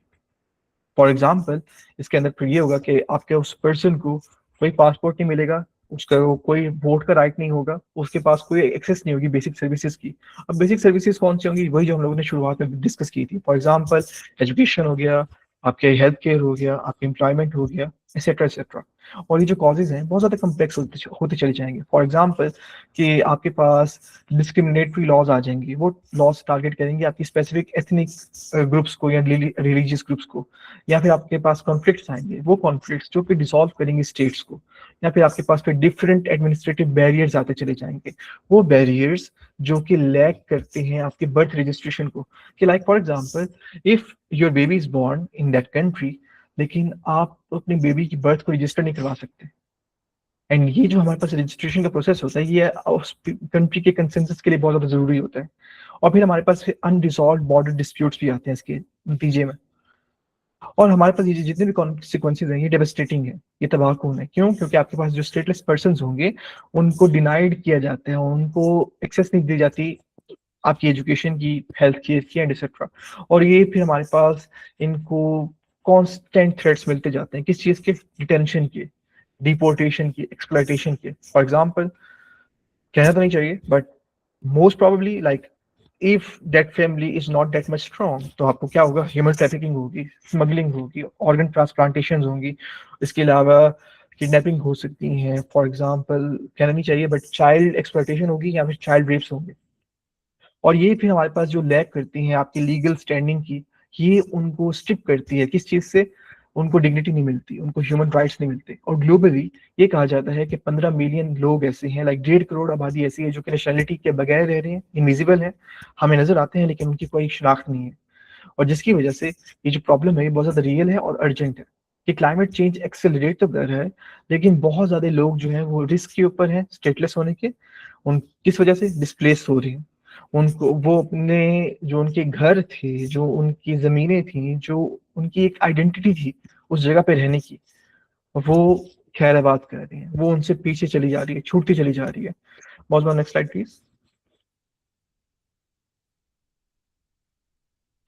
ओके, अब अगर हम बात करें तो हमारे पास आती है कि like how climate change is formulating a link with the statelessness. हमारे पास ये कनेक्शन बहुत ज़्यादा क्लियर है, लेकिन साथ ही साथ क्लियर होने के अलार्मिंग भी है कि क्लाइमेट चेंज ना सिर्फ आपको डिस्प्लेस करवा रहा होता है लोगों को, बट उनकी लीगल आइडेंटिटी को भी इरोड करवा रहा होता है, उसको भी जंग लगा रहा होता है। आपके पास फॉर एग्जांपल जब फ्लड्स आते हैं, जब आपके पास स्टॉर्म्स आते हैं, जब आपके पास राइजिंग सी लेवल आता है, आपके लिए ऑकर होता है, तो ये ना सिर्फ आपके घरों को डिस्ट्रॉय करता है, ना सिर्फ आपके लैंड को बहा देता है, ना सिर्फ आपकी फसलों को बर्बाद करता है, बल्कि आपके जो लोग होते हैं वो वाइटल डॉक्यूमेंट्स से भी हाथ धो बैठते हैं। फॉर एग्जांपल किस चीज़ से? बर्थ सर्टिफिकेट्स, आपके नेशनल आईडी कार्ड्स, पासपोर्ट्स हो गए, आपके आपकी लैंड डीड्स हो गई, आपकी ज़मीनों के कागजात भी हो गए। और फिर जब आपके पास ये चीज़ें नहीं होती तो इसका मतलब ये है कि आपकी जो नेशनलिटी है वो उसको प्रॉपरली आइडेंटिफाई करना इम्पॉसिबल हो जाता है। अब हम एक इमेजिन करते हैं एक ऐसी फैमिली जो कि सालों से एक आइलैंड के ऊपर रह रही है, पीढ़ी दर पीढ़ी, जनरेशन से। एक साइक्लोन आया, उनके एक साइक्लोन ने उसके घर को तबाह कर दिया। तो इसका मतलब ये है कि ना सिर्फ वो घर तबाह हुआ, बल्कि वो लैंड तबाह होगा, वहाँ की डॉक्यूमेंटेशन तबाह होगी। और जब जब वो माइग्रेट करेंगे, कोशिश करेंगे कि हम लोग एक खास एक सेफ जगह पे जाएं ट्राई करने की, तो उनको लीगल बैरियर्स का सामना करने का उसका मौका मिलेगा। वो लीगल बैरियर सामना करेंगे। कौन सी चीजें होंगी कि पासपोर्ट नहीं है उनके पास, कोई रिकॉग्नाइज्ड नेशनैलिटी नहीं है, लीगल पाथवेज नहीं है रीसेटलमेंट के, जिसकी वजह से वो कानून की नजर के अंदर, कानून के नजरिए से आपके लिए इनविजिबल हो जाएंगे। अब इसका मतलब ये है कि वो डिटेंशन के लिए वल्नरेबल होंगे, वो डिपोर्टेशन के लिए वल्नरेबल होंगे, या फिर परमानेंटली स्टेटलेसनेस के, जो कि आपके लिए एक एंड पॉइंट है आपका। और ये सिर्फ और सिर्फ थियोरेटिकल नहीं है, ये हो भी रहा है बहुत ज्यादा पूरी दुनिया के अंदर, वल्नरेबल रीजन्स के अंदर। आपकी जो डिस्प्लेस्ड कम्युनिटीज होती हैं, जो कि बॉर्डर्स क्रॉस कर रही होती हैं without recognition. For example without recognition क्या है? मोस्टली हमें पता है कि जो डंकी लगा कर जाते हैं, या एक तरीके से जो फेक पेपर्स वगैरह बना रहे होते हैं, या फिर जो आपके लिए जहाँ पे हमारे पास जो लूप होल्स मिलते हैं वहां से स्लिप करके जाते हैं, और जिसकी वजह से फिर वो रिस्क भी देखते हैं अपनी आइडेंटिटी का, आपके अपने राइट्स का। उस वजह से तो ना सिर्फ वो अपने आप को जोखिम में डाल रहे होते हैं, लाइक अपने आप को खतरे में डाल रहे होते हैं, बल्कि उनके जो पीछे घर वाले होते हैं उनको भी खतरे में डाल रहे होते हैं। और क्लाइमेट चेंज ना सिर्फ एक इन्वायरमेंटल क्राइसिस है, ये एक ह्यूमैनिटेरियन क्राइसिस भी है, ह्यूमन राइट्स का क्राइसिस भी है, जो क्रिएट कर रहा होता है एक नई क्लास को। वो कौन सी क्लास है? वो क्लास है हमारे पास वल्नरेबल स्टेटलेस इंडिविजुअल्स की। Mozma, next slide please. Let me just charge my laptop as well. Okay, so अब हम बात करते हैं दो केसेस की, और दो एग्जांपल्स हैं हमारे पास। सबसे पहले हम बात करते हैं पैसिफिक आइलैंड नेशंस की, तुवालू और किरिबाती। अगर नहीं पता तो तुवालू जो है हमारे पास एक बहुत ही छोटी आइलैंड स्टेट है जो कि ऑस्ट्रेलिया के साथ है। एंड अगर मैं उसकी लेंथ बताऊं तो it's just like 11 kilometre long island है, और उसके ऊपर आपको 40,000 से ज़्यादा लोग मिलेंगे उस 11 किलोमीटर की पट्टी के अंदर। और वहाँ पर ये होता है कि लाइक अगर तो वहाँ पे कोई बीमार हो गया और बहुत ज़्यादा बीमार है, लाइक उसको हॉस्पिटल शिफ्ट करना पड़ेगा, तो हफ्ते में सिर्फ और सिर्फ 2 दफ़ा एयरपोर्ट आता है। लाइक उनका जो एयरपोर्ट है, उस वो जो एक लंबी रोड है उसके ऊपर एयरपोर्ट 2 दफ़ा लैंड करेगा, एयरप्लेन 2 दफ़ा लैंड करेगा, एंड वहाँ पर 2 दफ़ा ही आएगा। So it's like if you are going there, so you have to wait for the next flight जो कि 2 या 3 दिन के बाद आएगी, आपको नहीं पता। तो ये तो वालू है, ये जो किरिबाती है, ये हमारे पास एग्जिस्टेंशियल थ्रेट्स का सामना कर रहे हैं। किस वजह से? कि आपके पास राइजिंग सी लेवल देखने को मिल रहा है, आपके जो पूरे के पूरे आइलैंड्स हैं वो डिसअपेयर होने की कगार के ऊपर हैं, उसके किनारे के ऊपर है। क्यों? क्योंकि एक तरीके से आपकी जो पॉपुलेशन है वो फेस कर रही है फ्यूचर ऑफ डिस्प्लेसमेंट को। क्यों? क्योंकि उनके पास एक तो प्रॉपरली लीगल क्लियर पाथवेज नहीं है, जिसकी वजह से जो हमारी गवर्नमेंट्स ने नहीं बनाए हुए, या जो आपकी जो इंटरनेशनल बॉडीज है उन्होंने नहीं बनाए हुए, कि हम उनको रिलोकेट किस तरीके से करेंगे, हम सिटीजनशिप को किस तरीके से ट्रांसफर करेंगे। और ये जो आपकी कम्युनिटीज हैं ये फ्रंट लाइन पर होने की वजह से क्लाइमेट इंड्यूस्ड स्टेटलेसनेस का शिकार होंगी। लेकिन अभी तक आपका जो इंटरनेशनल लीगल सिस्टम है, एंड आई एम टारगेटिंग सबसे ज्यादा आपका आईसीजे हो गया, international court of justice, UN bodies होगी, वो ऑफर नहीं करती कि आपके पास एक स्पेसिफिक प्रोटेक्शन हो इन तमाम लोगों के लिए। अब अगर हम बात करें बांग्लादेश के लिए, तो बांग्लादेश के हिसाब से हमारे पास जो आपकी कोस्टल कम्युनिटीज हैं वो रेगुलरली डिस्प्लेस हो रही होती हैं सैलाब की वजह से, इरोजन की वजह से। अगर मैं आपको बताऊं तो बांग्लादेश के अंदर मोस्टली बांग्लादेश की जो पट्टी है वो 3 अतराफ से समंदर से घिरी हुई है, जिसकी वजह से वहाँ पर बहुत ज़्यादा फ्लड्स आते हैं। दूसरा, सॉइल इरोजन किस तरीके से होती है कि फ्लड्स आएंगे तो उसके अंदर जो आपके पास सी सॉल्ट्स वगैरह होंगे वो भी फ्लश आउट करेंगे आपकी सॉइल की न्यूट्रिएंट्स को, जिसकी वजह से फिर आपके पास जो वहाँ पे उनका एग्रीकल्चरल लैंड होगा जहाँ पर फूड वगैरह उगाया जाएगा, उसके अंदर भी फिर आपको different metal, heavy metal contamination देखने को मिलेगी। हैवी मेटल कंटेमिनेशन के अलावा इरोजन भी आपको देखने को मिलेगी। फिर आपके पास वहाँ पे बहुत कम बट ड्राउट की कंडीशन भी देखने को मिलती है। और फिर जब आपके पास ये सब कुछ होता है, आपकी जो कोस्टल कम्युनिटीज़ हैं वो अपने लैंड लूज कर देती हैं, वो आपके अपने डॉक्यूमेंट्स लूज कर देती हैं इस पूरे के पूरे क्योस के अंदर। और जब उनके पास एक प्रॉपर्ली लीगल रिकॉग्निशन नहीं होती तो इसका मतलब ये है कि वो स्टेटलेसनेस के शिकार के ऊपर होते हैं कि अगर तो वो माइग्रेट करना चाहते हैं तो उनको माइग्रेट करना पड़ेगा, या फिर उसी के रिफ्यूज किस तरीके से करेंगे without any documentation, it will B impossible for them. अगर मैं बात करूँ स्टेट्स की, states is like small island developing states, तो वो सबसे ज़्यादा वल्नरेबल है इसलिए क्लाइमेट इम्पैक्ट से, कि उनके जो पीपल होते हैं, उनके जो लोग हैं वहाँ के, वो सारे के सारे फोर्स माइग्रेशन का शिकार होते हैं। एंड वहाँ पर कोई भी हमारे पास लीगल प्रोटेक्शन नहीं है। वहाँ पर उन स्मॉल आइलैंड डेवलपिंग स्टेट्स के अंदर हमारे पास लीगल प्रोटेक्शन एब्सेंट माइंडेड है, और बहुत सारे लोग जो हैं वो स्टेटलेस हो सकते हैं। क्यों? क्योंकि उनके पास कोई नेशनैलिटी नहीं है, उनके पास लीगल आइडेंटिटी नहीं है कि लेट्स सपोज वहाँ पर फ्लड आता है, वहाँ पर राइजिंग सी लेवल होता है, डॉक्यूमेंट्स फ्लश खत्म हो गए, आप कह लें बहाए चले जा चुके, तो उनकी गवर्नमेंट्स इतनी ज़्यादा स्ट्रॉन्ग नहीं है कि उनको बैकअप कर सके एंड उनको वो स्टेटस डिक्लेयर कर देंगे। Osman, next slide please. Okay, so this is one of my favorite slide, जिसके अंदर हम बात करते हैं इंटरनेशनल लेजिस्लेशन की, फ्रेमवर्क की, जो कि एड्रेस कर रहे होते हैं आपके क्लाइमेट डिस्प्लेसमेंट को और स्टेटलेसनेस को। आई नो कि माय टीम मेंबर मिस मौसमा, she taught you guys and उन्होंने आपके साथ डिस्कस किया था 1951 का रिफ्यूजी कन्वेंशन बहुत अच्छे तरीके से। एंड इंटरनेशनल रिफ्यूजी लॉ के अंदर 1951 के रिफ्यूजी कन्वेंशन को कॉर्नर स्टोन कहा जाता है, फाउंडेशनल स्टोन कहा जाता है, लेकिन मैं उसको बारे में बात नहीं करूंगा, हम उससे थोड़ा सा आगे जाएंगे। So we will be talking about 1954 का कन्वेंशन, जो कि रिलेट करता है आपके स्टेटस ऑफ स्टेटलेस पर्संस के साथ। ये जो ट्रीटी होती है ये इन्वॉल्व करती है कि किस तरीके से हम लोग वाइटल प्रोटेक्शन दे सकते हैं इंडिविजुअल्स को, वो इंडिविजुअल्स जो कि एक तरीके से हम उनको ढूंढते हैं, हम उनको तलाश करते हैं, और जो अगर हमें मिलेंगे तो उनके पास नेशनलिटी नहीं होगी।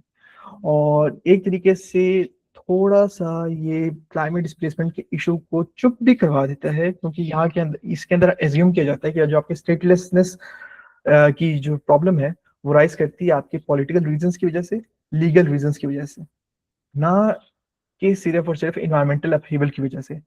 इसके अंदर वो ये कहते हैं कि अगर तो स्टेटलेसनेस हमारे पास प्रॉब्लम राइज करेगी, so it will be due to a legal constraint, it will be due to a political tension, and according to the climate displacement यहाँ पर उसको नहीं कहा जाता, इसको शुमार नहीं किया जाता। और फिर ये वाला ये गैप होता है, ये गैप आपके लिए बहुत ज्यादा वल्नरेबल बना देता है लोगों को कि वो लीगल लिम्बो की तरफ जाएं, जिसके अंदर they choose to become unprotected, और फिर वो इनविजिबल हो जाते हैं इंटरनेशनल कम्युनिटी के अंदर। अगर हम बात करें 1961 के कन्वेंशन को, जो कि है ऑन रिडक्शन ऑफ स्टेटलेसनेस, इसका जो एम था वो ये था कि वो प्रिवेंट करे स्टेटलेसनेस को, कि सबसे पहले जो फोर फ्रंट के ऊपर हमारे पास है स्टेटलेसनेस, ये हो ही ना। और ये किस तरीके से हो सकता है कि हमारे पास बर्थ के ऊपर जब हमारे पास एक बेबी पैदा हो रहा होता है तो हम उसको सेफ गार्डिंग की प्रॉपर्ली पॉलिसीज दें, लीगल प्रोसेसेस हों, और ये जब हमारे पास एक पहला स्टेप लिया जाएगा तो ये ना सिर्फ आपका रैपिड और unpredictable nature of climate related displacement को आइडेंटिफाई करेगा, बट ऑल्सो ये कॉज करेगा कि आपकी जो इंटायर कम्युनिटीज हैं वो आइडेंटिटी अपने लैंड को दोबारा से रीगेन कर सकें।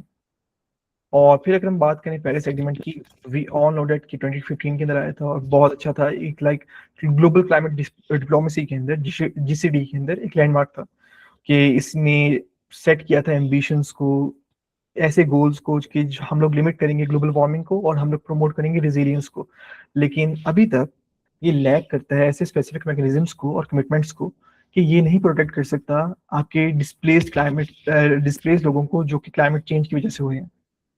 और ये ऐसा फ्रेमवर्क है जो कि ऑल दो क्लाइमेट एक्शन के लिए बना है, मैं इसके ऊपर प्रॉपरली आपके लिए एग्री करता हूँ, बट ये उन लोगों के लिए नहीं बना जो क्लाइमेट चेंज से सफर कर रहे हैं, क्लाइमेट चेंज के कॉन्सिक्वेंसेस का शिकार हो रहे हैं. So this Paris Agreement is not for those people. So if we move to the Sendai framework is also related to disasters. Disaster risk reduction के अंदर आता है ये बहुत ज़्यादा, और ये 2015 के अंदर आया था. अगर मैं इसके ऊपर फोकस करूं तो जो हमारे पास United Nations office for disaster risk reduction है, UNDRR, उन्होंने इसको लॉन्च किया था. एंड उनका बहुत ज़्यादा जोर था कि हम लोग रिजिलियंस बिल्डिंग के ऊपर काम करेंगे और हम लोग डिजास्टर रिस्क रिडक्शन के ऊपर काम करेंगे. ये बहुत ज़्यादा ज़रूरी भी है सेंडाई फ्रेमवर्क, लेकिन ये भी आपके यानी लीगल प्रोटेक्शंस को इंक्लूड नहीं करता एक्सप्लिसिटली डिस्प्लेस लोगों के लिए. ये रिकॉग्नाइज करता है इंपॉर्टेंस को कि हमारे पास प्रिपेयर्डनेस होनी चाहिए, लेकिन इसके अंदर भी हमारे पास लीगल गैप रिमेन होता है, इसके अंदर भी लीगल गैप पाया जाता है. और वो लीगल गैप सबसे ज़्यादा पाया जाता है क्रॉस बॉर्डर डिस्प्लेसमेंट के लिए, CBD, क्रॉस बॉर्डर डिस्प्लेसमेंट.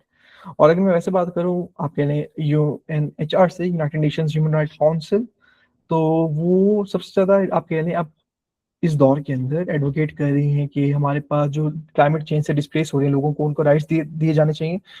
वो कॉल भी कर रही होते हैं कि हम लोग इंटरनेशनल कोऑपरेशन चाहते हैं, हम लीगल रिकॉग्निशन चाहते हैं, लेकिन ये सारी की सारी जो उनकी आप कहने काविशें हैं, जो उनकी कोशिशें हैं, वो नॉन बाइंडिंग है, जिसकी वजह से हमारे पास एनफोर्समेंट के अंदर लैकिंग देखने को मिल रही होती है. और जब हमारे पास बाइंडिंग इंटरनेशनल लॉज होंगे नहीं, जिसे हम लोग शॉर्ट फॉर्म में कह देते हैं हार्ड लॉज नहीं होंगे, तो आपकी जो वल्नरेबल पॉपुलेशंस हैं वो आपके लिए अनप्रोटेक्टेड रहेंगी. हमें emerging initiatives चाहिए. You can search, well, let me just give you a name. एक हमारे पास इनिशिएटिव है नेंसन इनिशिएटिव, NANSEN इनिशिएटिव नेंसन, और एक है हमारे पास प्लेटफॉर्म ऑन डिजास्टर डिस्प्लेसमेंट. ये हमारे पास कुछ ऐसे इनिशिएटिव्स हैं जो कि प्रॉपर्ली आपके लिए प्रॉमिसिंग स्टेप्स को दिखा रहे हैं आपके लिए रिकॉग्निशन के अंदर, प्रोटेक्शन के अंदर. सो मौजूद next slide, and we are going to the end. अब हम बात करते हैं थोड़े से चैलेंजेस की और गैप्स की. सबसे ज्यादा हमारे पास हमें पता है कि हमारी जो कोर प्रॉब्लम है वो लाई करती है गैप्स के अंदर. गैप्स कहाँ पे पाए जाते हैं? हमारे लीगल फ्रेमवर्क्स के अंदर.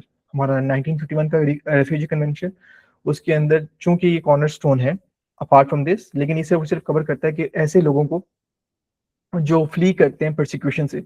अच्छा, वो परसिक्यूशन जो बेस्ड होती है लाइक रेस, रिलीजन, नेशनलिटी या पॉलिटिकल ओपिनियन के ऊपर, इसके अंदर जो क्लाइमेट इंड्यूस्ड डिस्प्लेसमेंट है वो प्रॉपरली स्कोप से फॉलो आउट कर देती है. Like climate induced displacement is not in the आपके 1951 का रेफ्यूजी कन्वेंशन. फिर हमारे पास कोई ऐसी लीगल कैटेगरी नहीं है जो क्लाइमेट डिस्प्लेस पर्संस को या क्लाइमेट रिफ्यूजीज को डेडिकेट की जाए. इसका मतलब ये है कि हमारे पास एब्सेंस होगी. अब जब हमारे पास एब्सेंस है तो उससे मुराद ये है कि हमारे पास जो करोड़ों लाखों लोग हैं डिस्प्लेस जो हो रहे हैं क्लाइमेट डिजास्टर्स की वजह से, उनके पास लीगल रिकग्निशन नहीं होगी. लीगल रिकग्निशन नहीं है तो इसका मतलब उनके पास प्रोटेक्शन नहीं है. और जब वो बॉर्डर क्रॉस करेंगे तो इसका मतलब for example in the sense of safety and security, उनको डिटेंशन का सामना करने को मिलेगा या उनको डिपोर्टेशन का सामना करने को मिलेगा, जिसकी वजह से वो और ज्यादा वल्नरेबल हो जाएंगे और स्टेटलेसनेस का शिकार होंगे. अगर हम बात करें इंटरनेशनल कम्युनिटी की, तो अब इंटरनेशनल कम्युनिटी को ये चाहिए कि वो डेवलप करें ऐसे बाइंडिंग लीगल फ्रेमवर्क्स को जो रिकग्नाइज करें कि हमारे पास क्लाइमेट डिस्प्लेस्ड इंडिविजुअल्स बहुत ज्यादा होते चले जा रहे हैं. And this issue is not just like a small issue, it has become a major issue. और इस रिकग्निशन अगर हमारे पास ये नहीं होगी तो इसका मतलब जो खमियाजा होगा वो हमें भुगतना पड़ेगा. वो भुगतना इस तरीके से होगा कि हमारे पास हम लोग करोड़ों लोगों को छोड़ देंगे ऐसे ही लीगल ग्रे जोन के अंदर, जहां पर उनके पास राइट्स नहीं होंगे, प्रोटेक्शंस नहीं होंगी, और ना ही उनके पास एक नेशनैलिटी होगी. वो नेशनैलिटी जो उनको मिल सकती थी, जिसकी वजह से वो प्रोटेक्शन का आप कह लें प्रोटेक्शन पा सकते थे, वो सेफ हो सकते थे, वो सिक्योर हो सकते थे, बट ये उनके मुकद्दर में फिर नहीं होगा. और अगर हम बात करें तो वी हैव टू आपके लिए find new binding international legal frameworks जो आपके लिए प्रोटेक्ट कर सके क्लाइमेट डिस्प्लेस पर्संस को. हमारे पास जो एग्जिस्टिंग है उसके अंदर फॉर टाइम बिंग हमारे पास बहुत सारा चल रहा है हमारे करंट डायनामिक्स के अंदर. What we can do is, हमारे पास जो आपकी करंट आपके लिए पॉलिसीज हैं, हम तमाम कंट्रीज को एक आपके प्लेटफॉर्म के ऊपर ला सकते हैं. हम उन ट्रीटीज के अंदर अमेंडमेंट कर सकते हैं। जो आपके पास करंट ट्रीटीज हैं, कन्वेंशन हैं, उनके अंदर अमेंडमेंट कर देते हैं तो आपका टाइम बचेगा। टाइम बचने के साथ साथ all the countries will be focused कि हमें अब इस चीज के ऊपर प्रॉपर्ली फोकस करना है, रादर देन कि हम लोग एक प्रॉपर्ली लीगल फ्रेमवर्क बनाएं या एक लीगल कन्वेंशन बनाएं या एक लीगल ट्रीटी बनाएं। लीगल ट्रीटी के लिए, लीगल कन्वेंशन के लिए, फ्रेमवर्क के लिए बहुत ज्यादा टाइम लगेगा कि आप पहले एक बॉडी को सिलेक्ट करेंगे, बॉडी को सिलेक्ट करने के बाद फिर आप उसकी सिलेक्ट करेंगे कि पैसा कहाँ से आना है, पैसा से कहाँ से आना है, उसके बाद फिर कंट्रीज कौन कौन से सिग्नेटरी बनेंगे। और यूनिवर्सल ट्रीटी बनाने के लिए आपको एक तरीके से 40, 50, 60 ईयर्स लग जाएंगे। Rather than this, just select a random convention जो कि प्रॉपर्ली इसके ऊपर काम कर रहा है। 1951 का रेफ्यूजी कन्वेंशन ले लेते हैं, उसके अंदर हम अमेंडमेंट कर लेते हैं, हम उसको नाम देते हैं लेट्स सपोज 2030 अमेंडमेंट, जो कि 1951 का रेफ्यूजी कन्वेंशन है। उस अमेंडमेंट के अंदर हम इसको प्रॉपर्ली कवर कर देते हैं एंड हम ये कह देते हैं कि लाइक हर कंट्री फॉर एन एग्जांपल 2 साल के बाद अपनी बाईएनियल ट्रांसपेरेंसी रिपोर्ट बताएगा, BTR। वो BTR रिपोर्ट के अंदर ये बताएगा कि how that country is progressing in terms of this problem. So this is just an example हम इसको समझने के लिए। नेक्स्ट स्लाइड मौजूदा।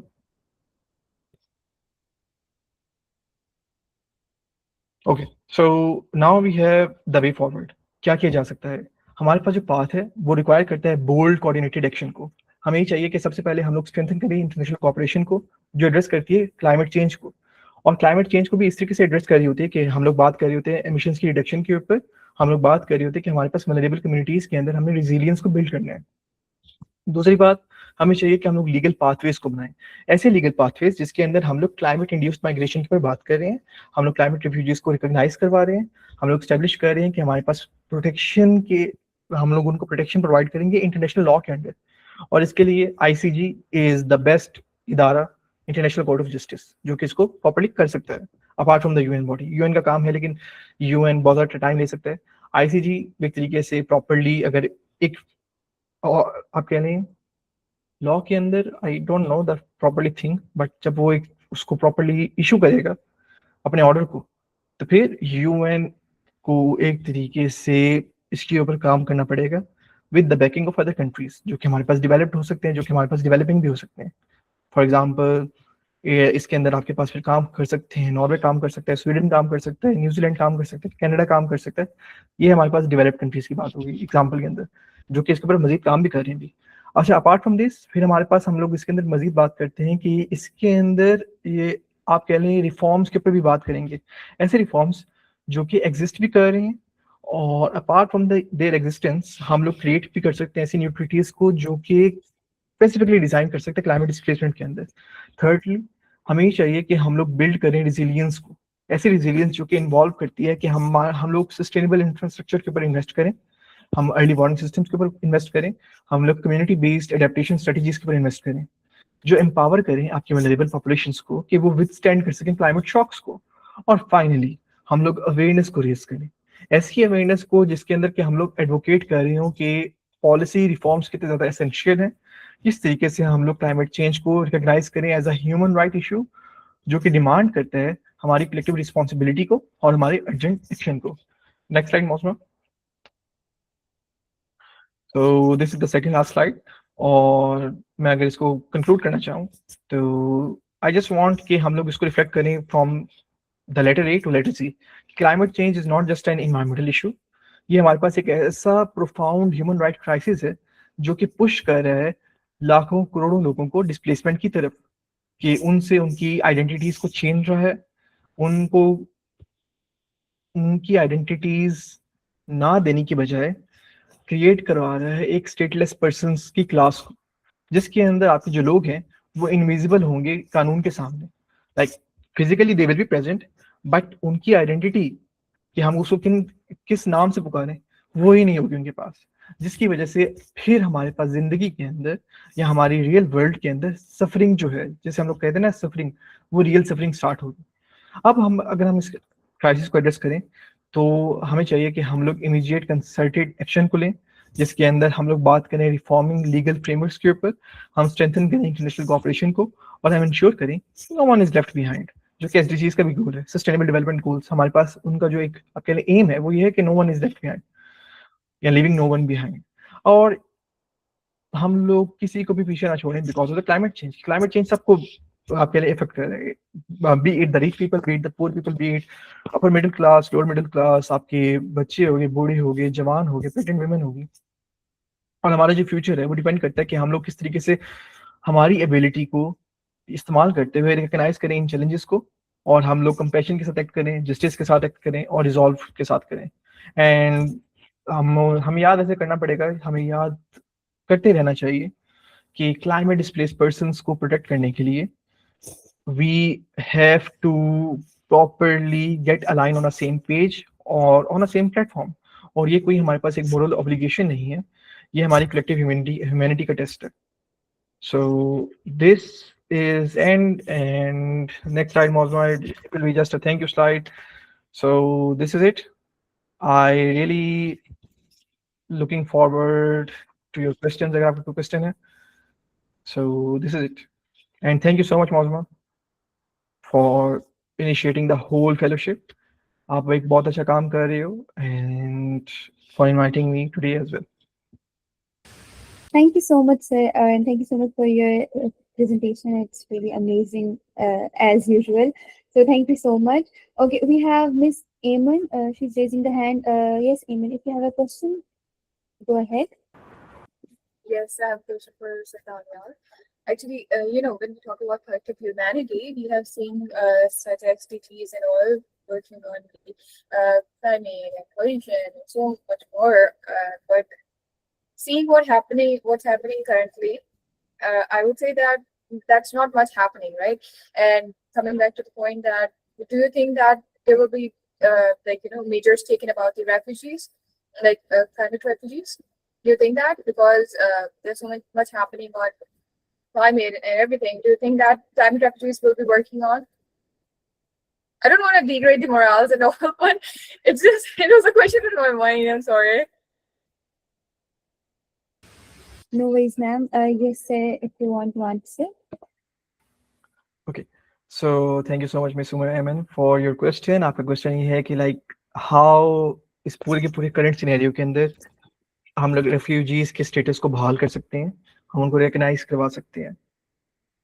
टाइम लगेगा बहुत ज़्यादा, लेकिन अगर हम वैसे बात करें तो it will take a minimum of 10 to 15 years। और अगर हम वैसे बात करें तो कि over the next 15 to 20 years कौन कौन से कंट्रीज इसके ऊपर प्रॉपरली काम कर सकते हैं, और आप ये कह सकते हैं कि क्लाइमेट रेफ्यूजीज के स्टेटस को प्रॉपरली बहाल कर सकते हैं।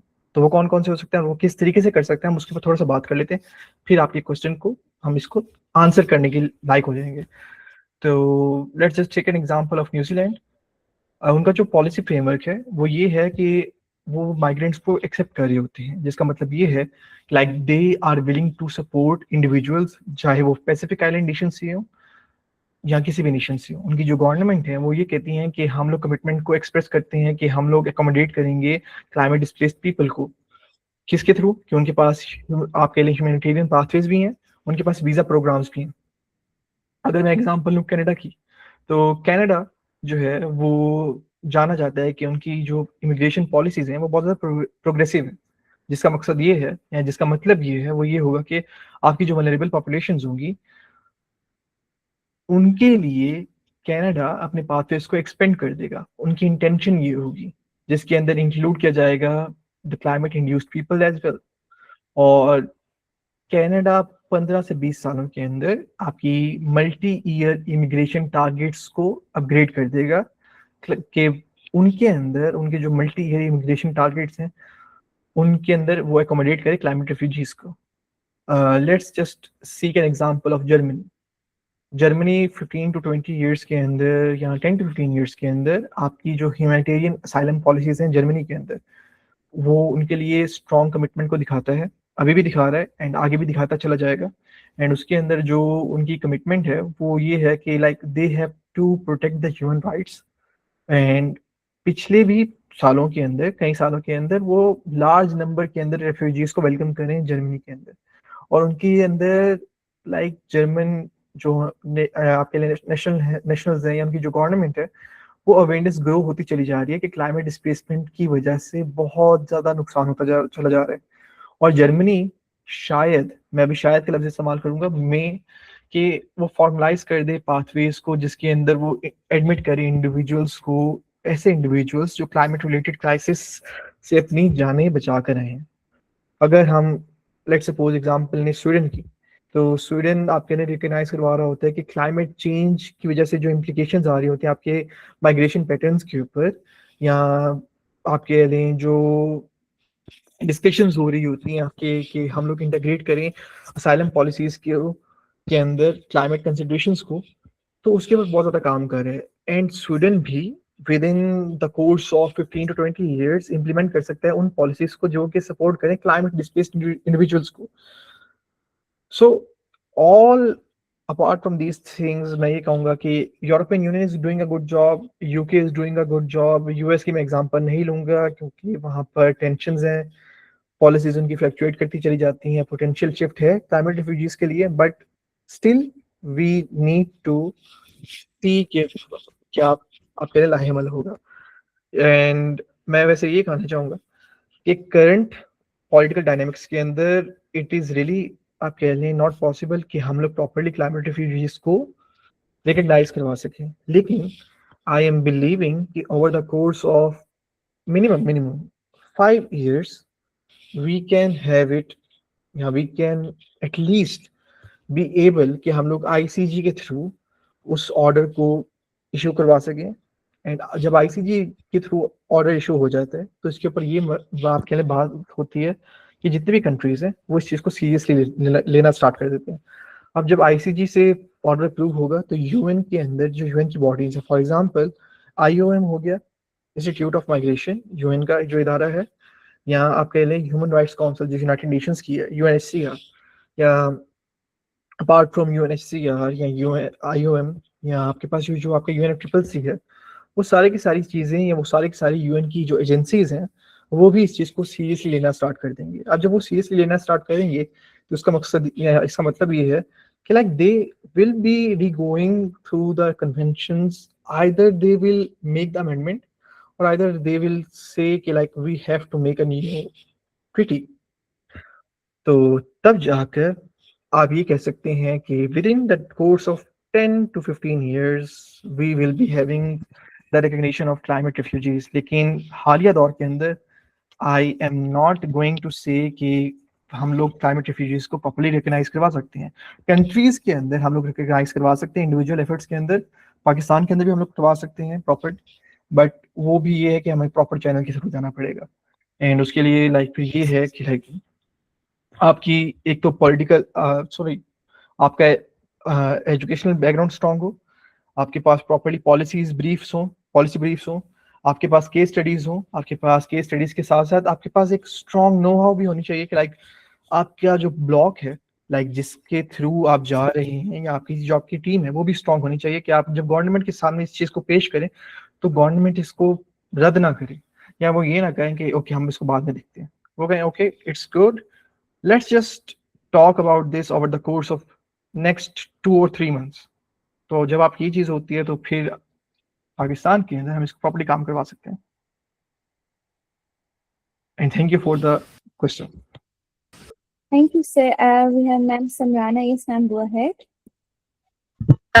Yes, Assalamu alaikum, Daniel. Very good to hear again. And mashallah, you are doing an excellent job. There's a comment as well as a small question, rather a disagreement, but in a question way. Comment ये है कि आपने बिल्कुल ठीक कहा कि European Union and Europe has to lead in this particular scenario as usual, because Europe already had a step forward vis-a-vis जो Helsinki accords उसके थे, और ह्यूमन राइट्स के फोरम पे, और जो कंट्रीज आपके फिनलैंड वगैरह वो जो ह्यूमन राइट्स के एंगल से वो स्टिल आगे हैं, ठीक है।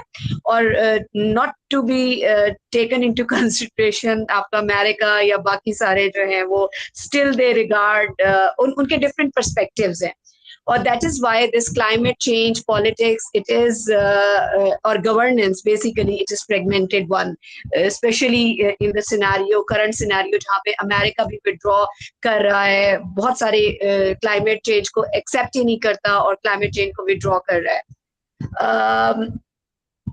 Europe still has to lead, or still it is taking very important steps in this regard.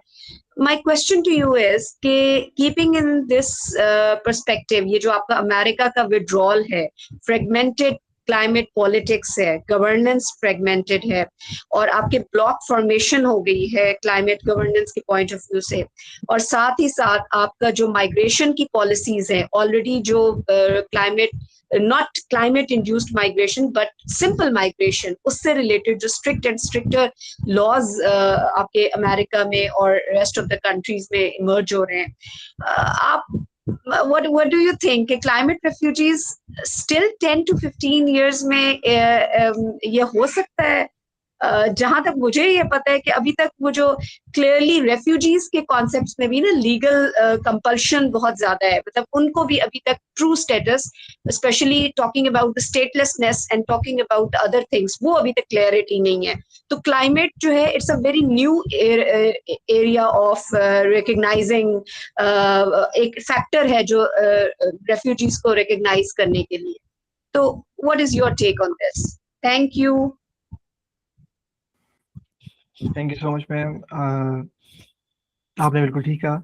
So ma'am, regarding this, over the course of 10 to 15 years मैं ये समझ सकता हूँ कि EU के साथ हमारे पास एक और ब्लॉक है जिसे हम लोग भूल रहे हैं, जिसे नाम दिया जाना चाहिए मिडल ईस्ट नेशंस का या middle eastern block. And either I don't know कि ठीक रहेगा हमारे लिए कि पाकिस्तान भी मिडल ईस्ट रीजन का पार्ट हो चुका है, तो लेट्स सी. लेकिन मैम, अगर मैं वैसे बात करूं तो EU के साथ हमारे पास मिडिल ईस्ट के अंदर जो हमारे पास कंट्रीज हैं जो कि over the course of 15-20 years इसको प्रॉपर्ली देख सकते हैं, वो ये हैं कि जॉर्डन है, लेबनान है, जो कि एक्सपीरियंस कर रहे हैं अभी भी और आगे भी करते चले जाएंगे कि वो होस्ट करेंगे रेफ्यूजीज को, और वो इस पोजीशन के अंदर आ जाएंगे कि वो आपके लिए ऑफर करें रेफ्यूज को पनाह को, क्लाइमेट डिस्प्लेस्ड इंडिविजुअल्स को, और वो भी पार्टिकुलरली अपने नेबरिंग कंट्रीज से, जो उनकी नेबरिंग रीजन है जो कि इफेक्ट हो रहे होते हैं क्लाइमेट इम्पैक्ट से. अगर मैं वैसे बात करूं कि हालिया दौर के अंदर किस तरीके से है या किस तरीके से हम लोग इसको देख सकते हैं, तो मैम वो ये है कि जियोपॉलिटिकल स्टेबिलिटी बहुत ज़्यादा ज़रूरी है हमारी पूरी वर्ल्ड नेशंस के अंदर. हमारे पास ग्लोबल आपके लिए जियोपॉलिटिकल टेंशंस बहुत ज़्यादा हैं, जिसकी वजह से हमारे पास कंट्रीज बहुत ज़्यादा भी हालिया दौर के अंदर इफेक्ट हो रही हैं. आपके पास कंट्रीज जिनकी इकोनॉमीज बहुत ज़्यादा स्ट्रॉन्गर थी, जिनके इंफ्रास्ट्रक्चर बहुत ज़्यादा स्ट्रॉन्गर थे, वो अभी उस पोजीशन में नहीं है राइट नाउ कि वो सपोर्ट कर सके इनकमिंग पॉपुलेशंस को. पब्लिक सेंटीमेंट भी मैम शिफ्ट होता चला जाता है. कभी वो कहते हैं कि लाइक इमिग्रेशन और ह्यूमैनिटेरियन एड बहुत ज़्यादा ज़रूरी है और वो इन्फ्लुएंस कर सकते हैं अपनी नेशनल पॉलिसीज़ को, लेकिन फिर कभी उनका जो पब्लिक सेंटीमेंट होता है या पब्लिक ओपिनियन है वो कम्प्लीटली शिफ्ट हो जाते हैं एंड वो कहते हैं कि like we are not going to allow कि हम लोग वेलकम करें क्लाइमेट रेफ्यूजीज को अपने कंट्रीज के अंदर. यूएस फिर दोबारा से मैम इसका बहुत ज्यादा आप कह लें स्ट्रॉन्ग आप कह लें कंपेटिटर हामी है कि उनका जो पब्लिक सेंटिमेंट है वो चेंज होता रहता है. फिर हमारे पास मैम इंटरनेशनल एग्रीमेंट्स भी ऐसे हैं कि आपकी जो कॉर्पोरेटिव फ्रेमवर्क्स हैं या आपके जो एग्रीमेंट्स हैं आपकी नेशंस के अंदर, वो कभी स्टैब्लिश होते हैं कि वो पाथवेज को क्रिएट कर सकते हैं एंड कभी वो हॉल्ट कर दिए जाते हैं कि आपकी जो डेवलप्ड नेशंस है, आपकी जो स्ट्रॉन्ग नेशंस है, वो उस ब्लॉक से प्रॉपर्ली हट जाते हैं. अपार्ट फ्रॉम दिस मैम कि over the course of 15 to 20 years मैं ये समझ सकता हूँ कि EU मैम प्रॉपर्ली लीड नहीं कर सकता, लेकिन हमारे पास पार्टनरशिप देखने को मिल सकती है बिटवीन. बिल्कुल ठीक है दानियाल, वेरी गुड. ये आपने बहुत अच्छा पॉइंट रेज किया, लेकिन अभी आपने जो ICJ का पॉइंट बताया था, लाइक उसका अभी रिसेंटली जुलाई 2025 में we have the opinion related to that climate change. अभी तो उसने वो एक्सेप्ट किया है और उसने उसके ऊपर लीगल एक फ्रेमवर्क दिया है, ठीक है. Still, जो most of the nations they have doubts and they have not incorporated that particular जो ICJ का opinion है into their national legislations. So हमारा अभी भी एक fragmented framework चल रहा है overall ही climate change के point of view से. तो refugee का जो concept है that is a very newer concept you can say. हाँ, इस पे काम जरूर हो रहा है through regional organizations. We can work hard और वी कैन, वो जैसे पहले मैंने कहा था कि बॉटम अप अप्रोच अगर हम ले तो शायद there is a possibility. But again we need to go for जो हमारे अभी एग्जिस्टिंग फ्रेमवर्क्स हैं उन्हीं को अगर हम बेटर वे में शार्प करें, मॉडिफाई करें, तो maybe we can have something जो कि सॉफ्ट से हार्ड लॉ की तरफ we can move it. Sorry to cut you. No worries ma'am. Ma'am आप बिल्कुल ठीक कह रही हैं कि अभी जो आईसीजी का डिसीजन आया था जून 2025 के अंदर, वो एक्सेप्ट हुआ है अभी जस्ट, लेकिन उसके ऊपर काम होना है. मैम उसके ऊपर काम, वही बात है कि फौरन से हो नहीं सकता है. यूएन की जो बॉडीज हैं वो बहुत ज़्यादा स्लो काम करती हैं. उसके अंदर भी फिर यही है कि मैम अभी एसबी आ रही है, सब्सिडरी बॉडी की जो मीटिंग है, उसके ऊपर हम लोग देख सकते हैं उस काम को. फिर ये है कि UNFCCC कॉप के अंदर हम तुर्की के अंदर उसको देख सकते हैं. लेकिन जो मेरा मेजर एम है ma'am, may be let's hope for the best कि इस चीज को अफ्रीकन नेशंस बहुत ज्यादा उठा सकती हैं. जो नेक्स्ट कॉप होगी अगले साल इथियोपिया के अंदर, अफ्रीकन नेशंस को इस चीज के ऊपर प्रॉपर्ली काम करना पड़ेगा. लास्टली जो मैम आईसीजी का हमारे पास डिसीजन आया था, वो आया था पैसिफिक आइलैंड्स की वजह से. इस साल की जो कॉप है वो भी ऑस्ट्रेलिया पैसिफिक आइलैंड्स के साथ मिलकर इसको प्रॉपर्ली होस्ट करेगा विद द तुर्की. कि हमारे पास जो प्री कॉप हो रही है वो Pacific island, small island developing states के अंदर हो रही है, सिट्स की प्रेजेंस के अंदर हो रही है, एंड वो उसको होस्ट करेंगे. SIDS along with Pacific islands can raise this issue in the pre COP. And हमने कॉप के अंदर इसका कोई आप कहने खातिर ख्वाब ट्रीटी तो मैं कहूंगा नहीं मैम, लेकिन ये है कि वे फॉरवर्ड देखने को मिलेगा. फिर लेकिन मेरा वैसे मेजर ये है मैम कि हम इसको एसबी में देख सकते हैं. एसबी के अलावा जो नेक्स्ट कॉप है अभी उसके अंदर देख सकते हैं, लेकिन नेक्स्ट कॉप से भी इंपॉर्टेंट होगी प्री कॉप. प्री कॉप के अंदर हमें पता चल सकता है कि पैसिफिक आइलैंड्स और small island developing states ICG के डिसीजन को किस तरीके से देखते हैं. क्योंकि लास्टली जब हमें पता चला था वो यही था कि आईसीजी का ये जो वर्डिक्ट आया था हमारे पास, वो आया था आपकी पैसिफिक आइलैंड्स और स्मॉल आइलैंड डेवलपिंग स्टेट्स की वजह से. एंड फिर वहाँ की जो नेशंस हमारे पास स्टूडेंट बॉडीज थी, उन्होंने अपने पॉलिसी ब्रीफ्स निकाले थे कि आपकी क्या हो सकता है, आप किस तरीके से हम लोग इसको लेके चल सकते हैं. तो ये चीज़ है. फिर हमने ये भी देखा था कि ब्राजील के अंदर जो हमारे पास बेलम था उसके अंदर हमारे पास नए डिक्लेरेशन आए थे. Let's hope for the best के रेफ्यूजी के स्टेटस के अंदर हमारे पास maybe in this COP और इन द नेक्स्ट कॉप एक नया डिक्लेरेशन देखने को मिल सकता है. और अगर देखने को नहीं मिल सकता मैम, तो आई वुड सजेस्ट कि let's just raise this issue too much कि हमारे पास आपकी जो यूथ बॉडीज होती हैं, आपका योंगो हो गया, आपका योंगो के अलावा आपकी बाकी एनजीओज हो गई, वो इस चीज को इतना ज्यादा उठा लें कि आपकी स्टेट्स मजबूर हो जाएं इसको रिकग्नाइज करवाने के लिए, एंड वो आपस में एक दूसरे के दरमियान में ट्रीटीज रिकग्नाइज करवाएं, अप्रूव करवाएं कि वो कहें कि हम इसके ऊपर बात कर सकते हैं. हमने देखा था कि लास्ट कॉप का जो हमारे पास वर्डिक्ट आया था उसमें ये था कि हम लोग 2 रोड मैप्स बनाएंगे, जिसके अंदर एक हम लोग बात करेंगे डीकार्बनाइजेशन के ऊपर, फॉसिल फ्यूल से हटेंगे, हम लोग ट्रांजिशन करेंगे, अवे करेंगे, और दूसरा हम लोग बात कर रहे थे डिफोरेस्टेशन से हटेंगे, कि हम लोग हॉल्ट करेंगे. तो हमने उस 2 रोड मैप्स को देखा था लास्ट कॉप के अंदर. आई एम नॉट श्योर कि इस कॉप के अंदर हमें वो डिसीजन देखने को मिल सकता है रेफ्यूजी का, but let's hope for the best कि पाकिस्तान से हम लोग इतने ज़्यादा कह लें रेफ्यूजी के मामले में फेलोज क्रिएट कर लें कि इथियोपिया जाना आसान है एज कम्पेयर टू तुर्की जाना. तो इथियोपिया के अंदर जाकर we can present the stance of refugees, और हम लोग ये कह सकते हैं लाइक वी वांट कि हम लोग एक ट्रीटी को लेकर हैं जिसके अंदर हम लोग रेफ्यूजीज के स्टेटस के ऊपर प्रॉपर्ली बात करें. Pakistan has the capability. Pakistan ने COP26 जो हमारे पास इजिप्ट शर्म एल शेख में हुई थी, उसके अंदर G77 को लीड किया था लॉस एंड डैमेज फंड के अंदर. तो why can't we again lead in the next COP if not this one? Exactly, very good point, and it will be helpful and really making a mark.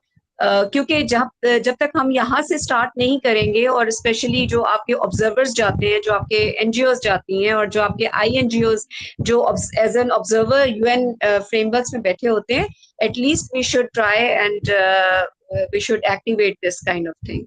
Thank you so much, Daniel. Wonderful session. Thank you. The pleasure is all mine, ma'am. Thank you. Okay, we have Miss Umme Aiman. Yes, ma'am, go ahead.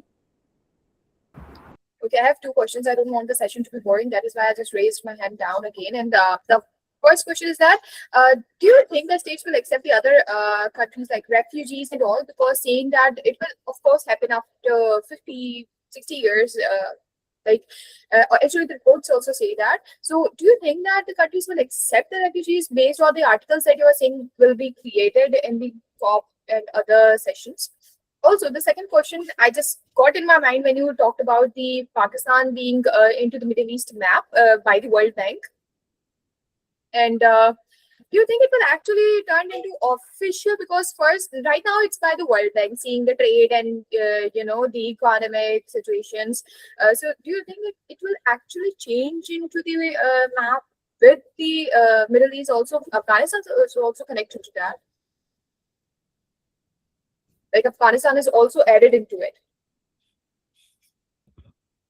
Okay so first आपका question हम लोग answer कर लेते हैं first one वाला कि over the course of 50 to 60 years हमें क्या देखने को मिल सकता है रिगार्डिंग दिस मेरा हम लोग इसको एग्जांपल लेते हैं आपके लॉज के अंदर और आपकी यानी पॉलिटिकल बॉडीज के अंदर हर कंट्री की जो पॉलिटिकल बॉडी है वो 4 से 5 साल के बाद चेंज होती है नए प्रोजेक्ट्स लाते हैं एंड उनकी जो पिछली प्रोजेक्ट्स होते हैं फॉर एग्जांपल लेट्स सपोज आपका एक प्रोजेक्ट है आपने उसको ओवर द कोर्स लॉन्च किया 5 years pass new government I knew government ने कहा कि हम इसको हटा देंगे हम नया प्रोजेक्ट लॉन्च करेंगे या हम इसको प्रॉपर्ली शिफ्ट कर देंगे आपका क्लाइमेट रेफ्यूजीज का एक प्रोजेक्ट आएगा वो भी एक न्यूली लॉन्च होगा वो प्रोजेक्ट के मध्य में अभी होगा लॉन्च लेट्स सपोज वो काम होगा उसके ऊपर लेकिन नेक्स्ट गवर्नमेंट आई तो that government just like US की जो भी हमारे पास ट्रम्प आई हुई है गवर्नमेंट वो इसको प्रॉपर्ली हाल्ट कर देंगे इसको खत्म कर देंगे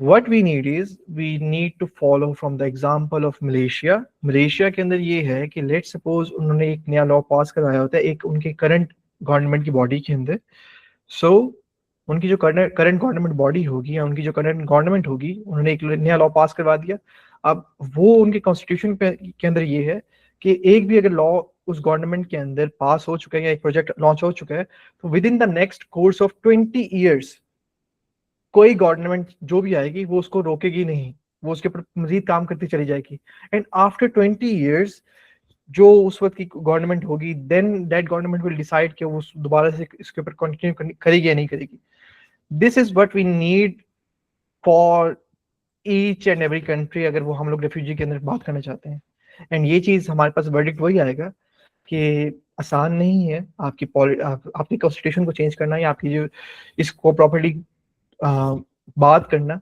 हम इसको शुरुआत इस तरीके से कर सकते हैं कि यूएन के अंदर जाएं एंड यूएन ये पुश करे कि आप हर 2 साल के बाद अपनी बीटीआर को हमारे पास इशू करवाएं and BTR is by annual transparency report जिसके अंदर आप 2 साल की अपनी पूरी रिपोर्ट को बताते हो एंड यूएन इसके अंदर इसको बाइंडिंग लॉ बनाए नॉन बाइंडिंग ना बनाए नॉन बाइंडिंग के अंदर ये होता है कि कंट्रीज के पास फ्लेक्सिबिलिटी आ जाती है एडेप्टेबिलिटी आ जाती है बाइंडिंग जब होगा हमारे पास हार्ड लॉ जब ये हमारे पास होगा तो आपके पास फ्लेक्सिबिलिटी नहीं आएगी कंट्रीज ऑब्लाइज करेंगे इसके ऊपर एंड इसके अंदर फिर आपका जो पब्लिक सेंटीमेंट है वो भी चेंज होता चला जाएगा क्यों क्योंकि आपकी जो गवर्नमेंट यूएन की बॉडी उस सेशन से होकर वापस आएगी वो यूएन के उन गोल्स को अपने रूल्स एंड रेगुलेशंस के अंदर इनकॉर्पोरेट करवाना चाहेगी एंड जब इनकॉर्पोरेट हो जाएंगे तो फिर आपकी जो पब्लिक सेंटीमेंट है वो इसको प्रॉपर्ली फॉलो करेगा because now this has become a part of your law and आपका लॉ को आप नहीं ठुकरा सकते coming to your second question जो आपका था मीना वाला रीजन पाकिस्तान के लिए फायदे हैं लेट्स अभी ये सपोज किया जा सकता है कि ट्रेड होगा प्रोजेक्ट्स वगैरह आएंगे everything apart from this Afghanistan के लिए भी आ सकते हैं लेकिन वही डिपेंड करता है कि आपकी गवर्नमेंट कितनी ज्यादा है गवर्नमेंट किस तरीके से स्ट्रांग है कि यहाँ किस तरीके से आपके बाकी कंट्रीज आपकी गवर्नमेंट को परसीव करती हैं राइट नाउ आपकी जो पाकिस्तान का अगर हम लोग स्टांस देखें तो वो बहुत ज्यादा स्ट्रांग है as compare to Afghanistan projects दोनों के पास आ सकते हैं एंड अच्छे तरीके से प्रोजेक्ट्स आएंगे by World Bank by any other आप कहें गवर्निंग बॉडी या ऑर्गेनाइजेशन लेकिन अगर हम बात करें कंट्रीज टू कंट्रीज के प्रोजेक्ट्स के अंदर तो पाकिस्तान को यहाँ पे लेवरेज है क्यों क्योंकि आपके मिडिल ईस्टर्न नेशंस ज्यादा फंडिंग पाकिस्तान की तरफ आएगी apart from those middle eastern Nations, आपके पास जो आपके Islamic development bank, Islamic banking है, आपकी आपकी एशियन बैंक्स है, एडीबी, वो भी मजीद थोड़ा सा ज्यादा पुश करेंगी. Geopolitically we are a part of SAARC, but right now in terms of trade, in terms of development projects, we have been shifted to MENA, and हमारे पास इसका लेवरेज है. एंड अभी भी लाइक उसका अगर हम लोग नाम देखें तो it's like now it's middle eastern and north African, फिर पाकिस्तान का वो आ जाता है MENAP, if I'm not wrong. It's just like this. So this is it. Currently we are still unsure कि हमारे पास ये फायदा देगा नुकसान देगा, लेकिन फॉर नाउ जितने भी हमारे पास जो पॉलिसीज के लोग हैं या जो पॉलिसी ब्रीफ्स बना रही होती हैं, वो यही कहते हैं कि like on the long term हमारे लिए ये फायदा देगा कि हमारे पास ट्रेड ज्यादा होगी, हमारे पास डेवलपमेंट प्रोजेक्ट ज्यादा आएंगे. So this is it as compare to any other nation. Thank you, sir. I hope Miss Umema you got your answers. Or guys, it's about to like 11 o'clock. I think और China में तो ज़्यादा ही late हो गया होगा. So thank you so much, sir, for joining us, and thank you so much everyone कि आप सबने participate किया, आप लोगों ने questions पूछे. So now we are concluding our today's session. अगर आप लोगों के कोई भी questions हो, you can directly inbox me और हमारी जो team है, आप उनको मैसेज कर सकते हैं या आप कम्युनिटी के अंदर भी पूछ सकते हैं. एंड इंशाल्लाह एक दो दिनों के अंदर आपको स्लाइड्स भी आपके साथ शेयर कर दी जाएंगी और इस सेशन की रिकॉर्डिंग भी शेयर कर दी जाएंगी. So thank you Sorry so team, much. Yes sir. I have to leave. I have to leave. Inshallah, I will be coming in the future sessions as a student of knowledge. I will be there to learn a lot from you guys. It was a really great session to interact with all of you and to learn from all of you from your questions. So inshallah, I'll be back as a student and to learn more about this. So looking forward to seeing all of you whenever there will be a next session. Do include me as a student. But right now I have to go. Good night. Shabak hai. अपना ध्यान रखिएगा. Thank you so much sir for your kind words. अल्लाह हाफिज. और guys आप लोग भी अपना बहुत सारा ख्याल रखें. और I know if you all are living in capital, तो it's a kind of privilege to live in a capital, but you have to pay a price. आपका कभी नेटवर्क चला जाता है, कभी कुछ मसला हो जाता है. तो आई होप कि नेक्स्ट सेशन हमारे लेट नहीं होंगे जैसे हमारा प्रीवियस सेशन लेट हुआ था. Hope for the best. So अपना तब तक के लिए बहुत ख्याल रखिए. अल्लाह That is